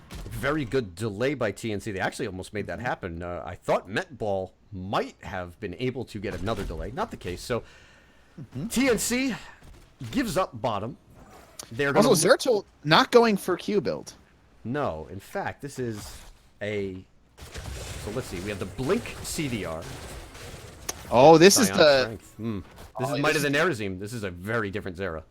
Yeah, this is the 1v1. You see this a lot in Hero League. I don't know if we've seen this in competitive. I think we might have. But this is a Zeratul that's focused on just blowing people up with Might of the Nezarim instead of the team fight Wombos. And I think the target is likely to be Metball on the Junkrat. He is the most paper of the heroes on the side of TNC. Speaking of TNC, they look to pick up level 10 there. There's Zeratul with a little bit of a deke as Fly's Raven throws the both Seeker teams out. having 10. We may see a fight here as they try to push the pumpkins into the keep here. Dahaka still up top, can burrow in at any time. It is shield wall on Varian. Not surprised, come with the Kael'thas damage coming out, as well as Varian being the main tank here. But yeah, interesting KT build here. KT does not go burning flesh at 7. I was really worried about all the melee on the side of TNC because of burning flesh, but the taunt on the Genji, but Genji gets away soon enough, is going to be just fine. Started jogging back towards Varian. Yeah. Decided the better of it. Oh, BD just missed the isolation. They were trying to find the Garrosh. Indomitable has been used. Uther is there to provide protection as well. And there's the Divine Shield. A winning trade. Oh, wow. Oh, but Earthquake pop, they tried to get the kill on there, and that's going to be Earthquake for Divine Shield. Flash Raven is going to start to channel, but Junkrat is going to be annoying and just poke that out. They're flipping around a big taunt into the root. The Riptide coming out, and Garrosh gets destroyed. What a big silence. Smitty with a big play. Axon's on the back line now, trying to pick up the counter kills. Divine Fate on the front line is trying to work around this Phoenix. Netball is in, has found Uther. It looks like the Paladin is next. Uther goes down. Flash Raven's in a bush here. Yeah, they're going to be able to heal Flash Raven back up. Flash Raven trying to find something, gets the Seeker onto Varian, but the protected, by the way, saves him. But Kael'thas might be able to find a kill. Does not. Dahaka comes in time to get the counter kill onto Kael'thas. Oh my god, the Mana Addict comes out with the shield, but it's not going to be enough. And TNC is coming back in this game. So here's the narrative in the last 2 games. The longer that these fights go, the better TNC has become. And this was a theme in the OSD matchup. OSD had a comp that was built around isolating a target, very quickly killing him, using a lot of big cooldowns to try to find that one kill and then snowball on many of the maps. But TNC is better in the long run. There's the taunt as Garrosh yet again has to use Indomitable, and Axon trying to find a way out. Yeah, and I said they're coming back in this game, but I didn't realize they have such a tower shot advantage. They were losing in terms of level. They were losing in terms of kills until that fight. But TNC just in complete control of this game now. And they have used Dahaka for the side soak unopposed. 2+2, excuse me, is looking to get Flash Raven on that Zeratul involved in the team fights as much as possible, but it has allowed the Dahaka to catch up in XP. Flash Raven sitting there and nobody sees this. Going in on the Malfurion, actually rips the silence. There's the D-Shield as well. BD should be down shortly, but Malfurion goes down immediately.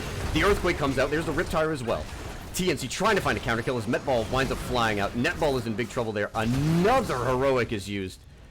That's 5 R buttons on the side of 2+2. They find 2 kills, but BD but it's going to be a top. keep. Fort, rather. Yes. BD And it's probably going to net themselves some Othler from it, too. Yes. So the comeback will start. Issues in that fight. I don't know if Dahaka's Z cooldown was available. Yeah. But BD Buck is winning BD this hit the trade isolation out. on He him. gets the isolation. BD gets him in. He had his essence. He let himself get very low. And I want to point out BD Butkus has been baiting 2+2 this whole game, saving his essence until the last second. What a huge swing. Divine Fate now should have the taunt ready momentarily. BD looking to find yet another victim for the tongue there. Eats the taunt from Garrosh. Is low, but should have trait. There it is. TNC trying to figure out how they can get on the back line. Netball there, providing some pressure onto Kroven. Retor now under pressure. Yeah, and TNC wants to win this fight. They've given up 3 pumpkins in exchange for 3 shots, so it's actually an even trade out for 2+2, even if they lose this, and they could still win it. There's the cleanse. Axon actually uses deflect. BD's in big trouble there. He actually winds up getting thrown out, and Metball is using the Riptide to try to pull out a little bit more zoning. Kroven winds up taking a bit of damage. On the backside, Axon is close to finishing off BD. Netball trying to provide the peel. Dahaka actually winds up going down. TNC not able to find a kill in the 4v5. They have given up 2. It is about to be 3 kills. Smitty looks like he is next. Axon chases him down. And there's the scary Zeratul that we've been looking for this whole game. Flyest Raven finally bringing it out, getting those kills, and allowing them another altar. And that's going to be 8 net shots going over to 2+2 in this phase. Close one. Counting the pump. Counting the pumpkins, absolutely. And in that fight, when the 4v5 came through, it looked like TNC was just trying to zone and cap, and their lack of aggression just punished them in the long run. Yeah, it's gonna be rough. It's not quite just it for TNC. They're gonna be able to get this fort back. They're probably gonna be able to get another fight before 16. Yes. But I'm not sure how they're gonna make it happen. But to protect it as well as the cleanse was used. Garrosh has used Indomitable to get onto the back line. Divine Fate trying to find a taunt target. He winds up getting taunted and Varian goes down. The Earthquake comes out. It was to try to prevent the Varian death, but now Netball is trying to stay alive himself. BD has come down. Isolation actually hits Garrosh, who gets the cleanse. The Divine Dragon Blade coming up, and it gets blown up by the Riptire. Oh my goodness. BD now in a position where he on the Dahaka may be able to find a tongue. He's going to kill. Netball is trying to get away, but Krovan on this Kael'thas is chasing down Paul. Throw walks into the Flame Strike, almost survived because of the trait. A Big Root Redder gets out, and it looks like Dahaka might get blown up, but he's got that essence. Kael'thas is completely out of mana, though. They're fighting in this tower, trying to find the kill onto the Uther. Will Junkrat be able to find it? Netball. Needs 2 more. Got it!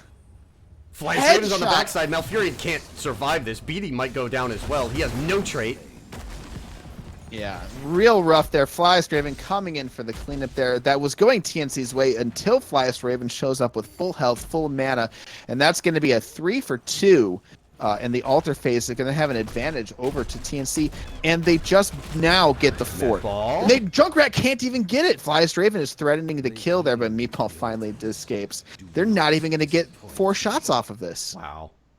This game has swung, and it has swung on a lot of hectic fights. They just look like panic fights. The first kill comes through, it looks good to set up for a chase, and then you get a flank from Flyest Raven, you get Axon coming back on the Genji, and fights that look like TNC was going to win them following the first kill, just getting turned on their favors. 13-10 in terms of kills. Yeah, the good news... the good news for TNC is they've been able to keep up in kills and therefore keep up in XP, so they're not going to be forced to fight a talent tier down here. And they do actually wind up picking up this camp as 2+2 lets it go. BD will hit this. There's the unstoppable. Look at Flyest Raven. Raven looking for the big flank. Meatball is in trouble if Zeratul gets the kill. Gets blown away, pops the Riptire. Meatball goes down to the Genji. Flyest Raven escapes with his life. Genji now in trouble, but the big cleanse coming out there. The taunt onto the Varian. Varian is protected. They're coming in with the slam there. Divine Fate getting super low, and down he goes. That's a triple. Retor may be able to get the stun on Uther and follow up on Melf. No. Okay, so TNC has run into a roadblock. Its name is McNulty. They've been trying to kill the Garrosh, and every time in the last 3 team fights, they have failed to kill the Garrosh. And if you don't insta-jib him, I mean, the Zeratul and the Genji are just going to clean this up. Yeah, TNC not respecting the Zeratul at all. Flyest Raven just walked up and basically one-shot Junkrat. Junkrat popped the Riptire and made Zeratul leave, but Genji just comes in and finishes off the kill, and that's why 2+2's comp is so scary. They've been trying to kill the Garrosh, and they failed twice in the last 2 rotations. A part of it, actually, I feel like, is because they have not been able to get Malfurion into range to apply the silence onto the Garrosh and really convert that kill. It's cost them, and McNulty staying alive has been a huge part of why 2+2 is winning on this map number 3. There's the taunt. Krovan's in big pressure there. Uses Mana Addict, trying to stay alive. Genji is going to try to turn this with the Dragon Blade, but there are no low health bars. Metball using the Riptire there. Genji has used Deflect. They're going to actually wind up focusing on McNulty. Divine Fate is chasing him down with a Variant. Garrosh does not like being slowed, but here comes Zeratul in time. Junkrat bombs himself away, and Flyest Raven not going to be able to finish that. McNulty's going to survive Earthquake to try and finish off the kill. Genji's going to come in and try to get some damage, but the man advantage for TNC is just too much, and 2+2 back away. Uther there got killed without able to get Divine Shield out. And this game is even in terms of shots, and about to be even in terms of structures. 2+2 is about 3/4 of a level away from 20. 16's coming through. And now the even talent tier will be there for a little while for TNC.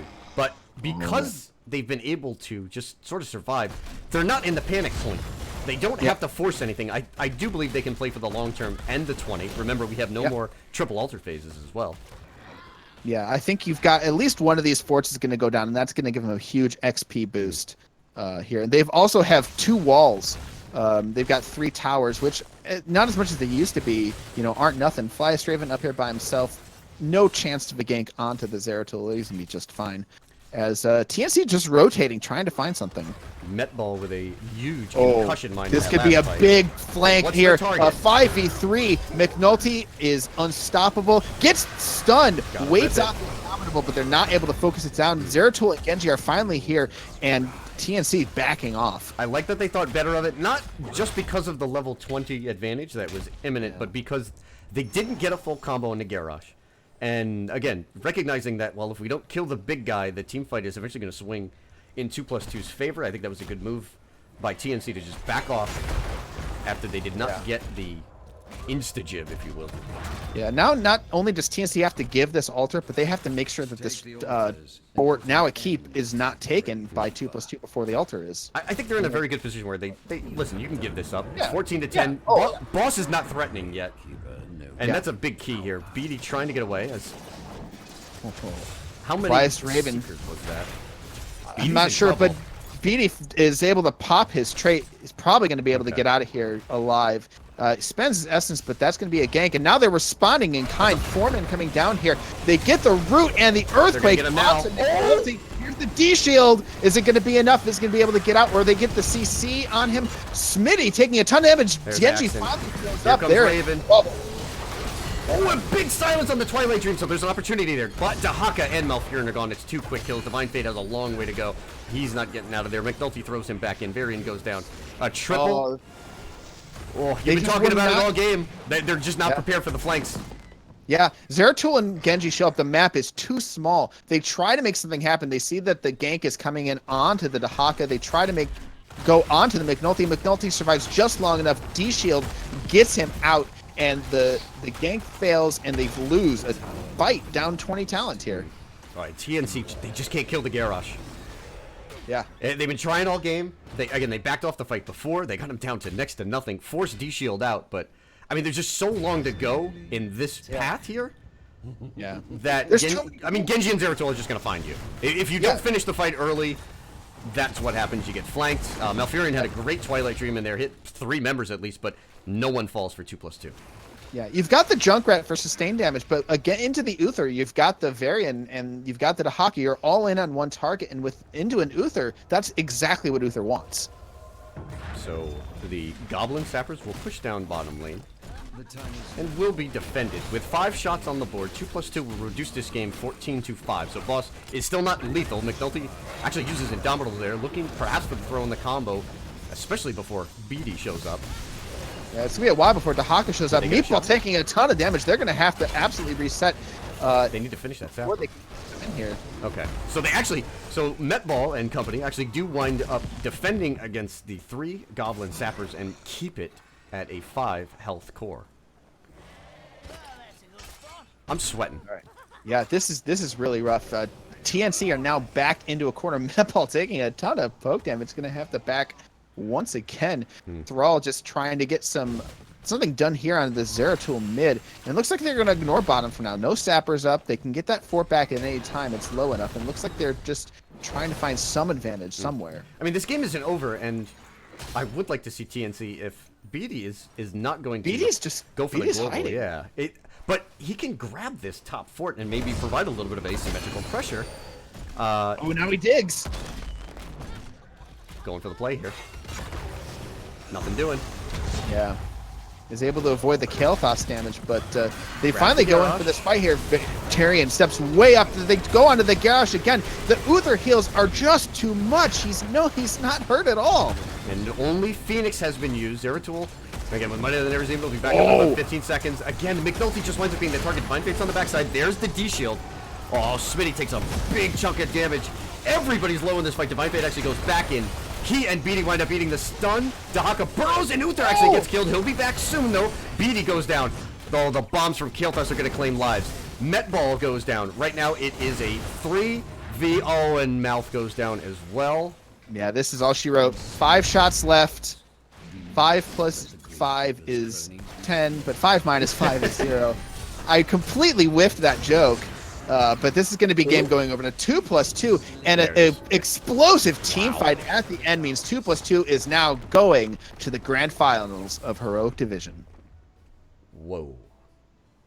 A tight game number 3, a great game number 3, and a fantastic series. I have to congratulate both teams. 2+2 emerge the victors. The number 1 seed advancing. They will move on to play Macro Trash in the finals. Yep. All right, I need to give me a little bit of a minute there. Arch wants to see the tank stats, but I mean it's actually not that much. And I will say the reason is it's not that Garrosh took that much damage. It's because I don't think armor is included in the stats for tank, and it's because Garrosh armor plus Uther means you're never going to kill Garrosh.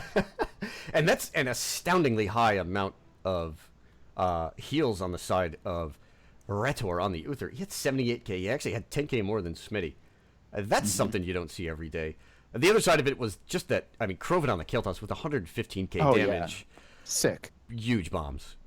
He's got, you know, he went for the bomb build and that the ignite plus the pyromania. He gets so many cooldowns, and actually synergizes. I think does actually. I don't know if Pyromaniac has CDR on his trait, but if there is CDR on his trait from Pyromaniac, it works real well with Sunfire Enchantment. So Pyromaniac, it does. It reduced by 0.5 seconds. I think it was 0.75 and then did go through a slight nerf in one of the balance patches. Right. So there were, some changes there. Yeah. Wild, that 15% spell power from Sunfire Enchantments is pretty good. Yes. All right. So we are going to go join McNulty here for the post-game interview. Let me throw Ghost right on up there. Okay, joined by McNulty, the captain in what was a hell of a series. And congratulations to 2+2 for claiming the victory and moving on to the finals. Thank you. That was after game 2, we were pretty down in spirits, not going to lie. I mean, that's easily the worst loss that you guys have had this season. We'll go back to game 1, but we were wondering, what's going on between games 2 and 3. Well, that was a shocker. So Volskaya is, we were okay. So I guess this is going to reveal a little bit of information for the finals, but yes. Towers and Volskaya are our 2 favorite maps. Mm-hmm. So when we were kind of debating between first pick or map pick for game 3, we hate D-Shire, and we're going to ban it for the finals, so it doesn't really matter. But other than that, throwing the maps out already. All right. Well, no. What I'm saying is, other than that, we pretty much figured that we were pretty comfortable with whatever map they chose, right? Like we were pretty indifferent. Mm-hmm. But if it was our map pick, Towers was in strong consideration. Okay. So we were pretty happy to get first pick for Towers. You know what I mean? Mm-hmm. Mm-hmm. So a wild swing through those 3 games. They're on map number 1. You guys, you have to feel pretty good. They take you to Sky Temple. It seems like they couldn't really find their footing in game number 1. That's their map on Sky Temple, but you guys had the early lead. How did you feel about that game, particularly with the way that Flyest Raven was playing Thrall, because he was just disrupting everything that that TNC wanted to do in map number 1? We felt good. Sky Temple is probably the map that I'm most comfortable shot calling on. It's it's a super macro intensive map where you have a lot of options, which contrast that to something like Volskaya, which even though I like Volskaya a lot, it's very ABC. The map plays out super linearly. Yes. Whereas Sky Temple, you often games you play many different games on Sky Temple, and Volskaya it's pretty much the same thing. But anyway, with only a few small variations. Mm-hmm. And we felt good. We got Abathur, which they then banned Abathur both other maps, which I think was smart on their part. We were surprised they let it through on Sky Temple early. Maybe they were just taking the gamble a little bit there, but I agree with you. Surprised. Yeah, we were considering first picking as well, but we just valued the Malth even higher. You know what I mean? There's a few heroes that we kind of think are super OP, and Malth is one of them. You know what I mean? Yeah. Anyway, yeah. All I can say is I think game 1 we got a bit of a lead when you have Abathur with a lead, that's pretty strong. Also in Sky Temple, where you can really play the map quite well. Mm-hmm. So I feel like our rotations were strong. Game 2, I think, in retrospect, the solo range Falstad was a big mistake. I thought it'd be okay because Thrall like has a lot of range poke. He's not like a true melee, and Maiev is just such a power pick. But they kind of like there's there like also the order in which we picked. I don't know. I feel like I let the team down with the draft there because Okay. by showing the Falstad and like having that as a solo range, it let them counter. Like their draft with the Zeratul was just definitely stronger. And like the other thing as well is we didn't have anybody to reliably interrupt Stukov. Okay. Other than me. Because it was just And Johanna, right? It was a Johanna front line, and I mean, Maiev had a lot of trouble in that game. yeah, And, I think we. and it seemed like game 2 and 3, it just looked like the Zeratul show for both teams. Yeah. Do you feel like, and this might be a little bit of a too quick reaction, when we're talking about the melee flex heroes, does Zeratul now start to move up past Maiev, given that she's gone through a progressive chain of nerfs, or is this maybe player skill and still a little bit of an aberration? It depends on the map actually. Like Maiev is not a solo laner, even though your Right. melee will often play her. She's like really bad at solo laning actually. So it like when we have Raven play, like that's why I guess Tempest like the joke was that we didn't have a solo laner the entire season, and it's true because we would take Maiev whenever we could, and that's we don't want Maiev to solo lane. Um, but anyway, I don't know. I think both heroes are really good. Okay. Raven likes playing both, so we'll take either, if we can. All right. Ghost up your opportunity for questions here for Yeah, Mick Nicky. absolutely. You guys grabbed the Johanna there at the end. Has she been feeling, just as strong as she has before the armor rework, or has that really affected where you can pick her? It's a good question. Just today, I was talking to my team because there's on Reddit every week. There's like this guy who does a 7 days after patch, Oh, and Johanna. Critic Kitten. Those articles, I read them religiously. I think they're fantastic. I 100% agree. I love what he does. It's like super. Anyone that adds error bars is okay in my book. Yeah, but and like so Johanna's actually fallen quite a bit, and Mhm. I think when people were theory crafting after the patch, they all assumed that Johanna would feel worse. But so I think flat out she is not as good as she was. However, she's coming from a spot like if you look at the midseason brawl, she's been picked Right. super high priority. Mhm. Part of the reason is she's really good against the meta heroes. Like she's very good against Garrosh because you can eat the throw or you can just press D. Of course. Yeah. So like basically in that game, it felt like the right pick, and I don't think I had a particularly bad game. It was really difficult to interrupt Stukov, who kind of messed with us really hard. Mm. And honestly, I think the solo range falls like our team fighting was just clearly weaker than them, and they had the stronger late game. Like Zeratul at 20 is as good as Nazebo 20 right now, I think. Okay. And so they also had the advantage, like they snowballed on us a little bit. Like again, I think without patting myself on the back too much, or our team, we put ourselves in a position where we didn't lose the game and we were able to get like a level 20 team fight. Right. It's just chances of winning that team fight. Like TNC is a very good team. Like we're not going to just outskill them by like winning a team fight when we're not really supposed to or so. Plus they had like an item advantage. Mhm. We were The wind tunnel play was actually really good. In fact, I think the wind tunnel brought you guys back into that game and put you in a position where you could have maybe taken that map. But Yeah. I think the problem in that game, in my opinion, even maybe a little bit more than the solo Falstad, who I mean obviously is going to struggle, was just that Raven just struggled to get anything going on the Maiev. The VPs were used to just reset fights.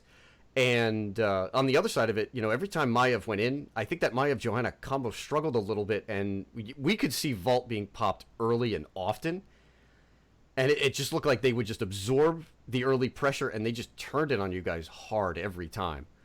Yeah. Like I said, that it was shocking to me that Zeratul did so well in those 1v1 spots against Maiev. Oh no, Zeratul is maybe like maybe something to keep an eye on in the meta. Okay. no. Maiev is like not a like the joke that a lot of people have about Maiev is she loses every 1-on-1, but she Right. wins 1-on-9. Right, Like, which is true if you like Right. look at she's incredibly strong in team fights, but she's not as strong in like the skirmishes, whereas Zeratul is late game incredibly strong team fight, and he's a really good skirmisher, and he can like Zeratul's just a good hero right now. Yeah, I don't know what else to say. He's early game is a little bit weak, but other than that, he's a strong hero. Yeah. Speaking of Zeratul, Flyas Raven decided to go the skirmish Might of the Nezarim build at on the Zeratul there. Do you know, is that like personal preference? Did it work better with your comp? Because with the Kael'thas, I could have sworn I saw Q build coming. Well, so normally with VP, I mean VP is just always really good, but like Yeah. when you go VP, it's like with Q build, which is a good build. But the other build is like with it's kind of the older like W, Yeah. And they're generally like Might of the Nerazim, even though some people have been doing Q build with Might of the Nerazim too. Basically what it boiled down to is we just looked at our comp and we were very happy with our draft, but we didn't have like the necessary setup on a VP. Okay. Like something to combo. Mm-hmm. So we figured we would just have more pick potential with like Might of the Nerazim. And I think it ended up being really good, to be honest. Yeah. Okay. Oh yeah, I mean every time Raven got a flank, which was quite often, even if Mike didn't finish the target, Genji just swooped in and got a kill. Yeah, like we pretty much committed. Like, all right, this is how we can say it. After game 1, where I feel like we out macroed them pretty hard. Game 2, we thought we would do the same, and they just destroyed us, right? So with game 3, we basically said, all right, like throw macro out the window. Like let's just draft the best team fight we can draft, because let's just fight them, and the team that's going to win the team fights is going to win the series. And we kind of felt like that would, we were pretty happy to let it boil down to whichever team could fight better, is going to win. And Genji Uther is like, it's Genji Uther. Yeah. It just is. So I think, and you did a really good job of building that draft where there was no opportunity to pick up either of the poison heroes.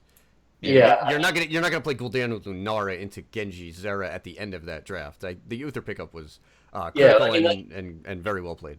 Yeah, we thought that if they took that, they'd have to take it instead of like the Dahaka, which was actually the ban that I was considering heavily. Okay. And we figured though Malthael, if we did want to go into Uther, was pretty good against Uther, to be honest. Whereas Dahaka, again, Dahaka would give them a macro advantage, which they did get like in the early game when they were able to burrow in to defend their camp and stuff. Like they clearly like there are a lot of advantages to their comp, but we just said we want to just fight them and whatever, and we're happy to play against a Dahaka in a team fight, So yeah, right on. I mean, you pretty much owe Redder your life, right? Yes, he was on point. This is the protect McNulty game towards the end there. It's funny that you say this because that's what my entire team was telling me. But I'm telling, like, I'm trying to tell them I'm the tank. I'm supposed to. I have myself cleansed. Like I have my Q. Like if they're like they all went for me, and we have the best hero in the game other than Medivh at like preventing a single target blow up. Right. And it's unfortunate that so many D shields had to be used for me, but it all like it worked. I mean, eternal fights, right? Like they were like, multiple times Mouth solo Twilight Dream me, and one time I was able to cleanse it, which I was proud of myself for. But we could tell they were trying to insta jib the Garrosh, and they got close a number of times. And I think the other side of it, they really look like they struggled to get Malf into position as well. But so inability to kill Garrosh, I think it was the defining factor in game number 3. Yeah, I mean, so what I want to say about this is, Raider is my favorite person to play with because he loves playing supports. He's incredibly good at them, and he has a knack for saving me when no one else can. So I will say it's very appreciated because whenever we've had a lot of either games or different situations where we've had somebody fill because Raiders had to miss some weeks and stuff. And it's very noticeable because I have a lot of trust in Raider, whereas with a random, you don't always get saved. Oh, man. So yeah, I think for me, he was the clear MVP of that game. Even though you're right that Zera and Genji did a lot of work. Shout out to your DPS too, because as they were blowing up, by the time Divine Shield had to come out to save you, the rest of your team had killed everyone already. Krovan went ham. Yeah. Well, that's the thing. Like, I mean, when they have, a mouth, like they have the sustain, but we had the ability to survive a blow up and go in and kill them, and it works. Like, I'm telling, like, what I can say about their team is they're very good. Like, they are a very good team, and we were definitely comms after the game too. Were terrible. Like we got raped game 2. It was terrible, and we were still, I don't know. We pretty much just said, all right, let's just team fight them. Like no more macro stuff. Let's just go in. Right on. And, Nice. All it, right. it ended up working out. I'm thrilled that it did because they're a very good team. That's all I can say about it. All right. Before McNulty, before we let you go, hit us with that finals preview. You got macro trash. Sure. First, I want to just do some shout outs. Oh, absolutely. No, that'll be queued up. Go ahead, sir. Oh, okay, which is real quick. Thank you guys for casting. I'm very grateful for the NGS community because I really I enjoy watching them back, as I'm sure my whole team does. Shout outs to TNC. I think that they are incredibly strong. They're like throughout the season we played most of the other heroic teams and like scrims and stuff, but we never were able to play TNC other than our match, which other than game 1, game 2 didn't really mean anything. So and after that we were kind of talking to ourselves. We were saying, oh, were they like hiding stuff? Like, because we didn't feel like they played super well, so we're like, all right, were they like trying not to win? Because there was some advantage for them being 4 rather than 3 as well, which we kind of talked about. But anyway, and so we didn't know what to expect. And I think after this, we were, we were not disappointed. They were incredibly good. So shout out to them. Shout outs to the rest of Heroic as well. It's been a very good season, and we're looking to the finals. Macro Trash has called us out a few different times as far as expecting to playoffs. Oh my God, everybody! It's Heroic Div. If you guys didn't call each other out for a majority of the workday, I'd be surprised. Well, I'm saying they had more confidence in us in the finals than we had. They were sold on it. We thought that it would be a very difficult series, which it was. But we're thrilled to play them. Best of 5. Yep. I'm not sure when the match is actually going to take place. I know we have to figure out the schedule and stuff. But, all I can say is, I hope that the series will be great for entertainment reasons and so forth. Oh, and final shout out as well is to Team Freelo. They won their Div A and they're going to the grand finals. A lot of those guys are former teammates of mine. Hey, good friends. So I know they've watched a lot of our games. And when I've watched Hollis's games, he's shouted us out, which I really appreciate. Cool. So Hollis is great. Repay the favor. They're a very good team. We've actually scrimmed them as well, and I think they're better than half the heroic teams. So they definitely could have done pretty well this season in heroic had they been in that division. So right on. Yeah, that's about it. All right, McNulty, thank you very, very much. Again, congratulations, and we look forward to seeing you guys in the finals. Best of luck. Yep. All right, cool. Thanks again, guys. No problem. All righty. So that is going to do it for us. As mentioned previously, we will be headed over to Murder's stream following this. Ghost Dunk, thoughts on the final 2+2 versus Macro Trash, soon to be scheduled? From what I've heard, I haven't heard much about either team. I think I've cast 2+2 before, but just looking at the results in NGS and looking at the results in the Heroes Hype Amateur Series, I got to give the edge to 2+2. Regular season would say it. Macro Trash, though, maybe a little cocky, maybe a little arrogant, and I would actually like them to bring that flavor. The heroic div banter actually this season has been fantastic. Everybody's been, I don't even know how to say friendly toxic. Yeah, you just did.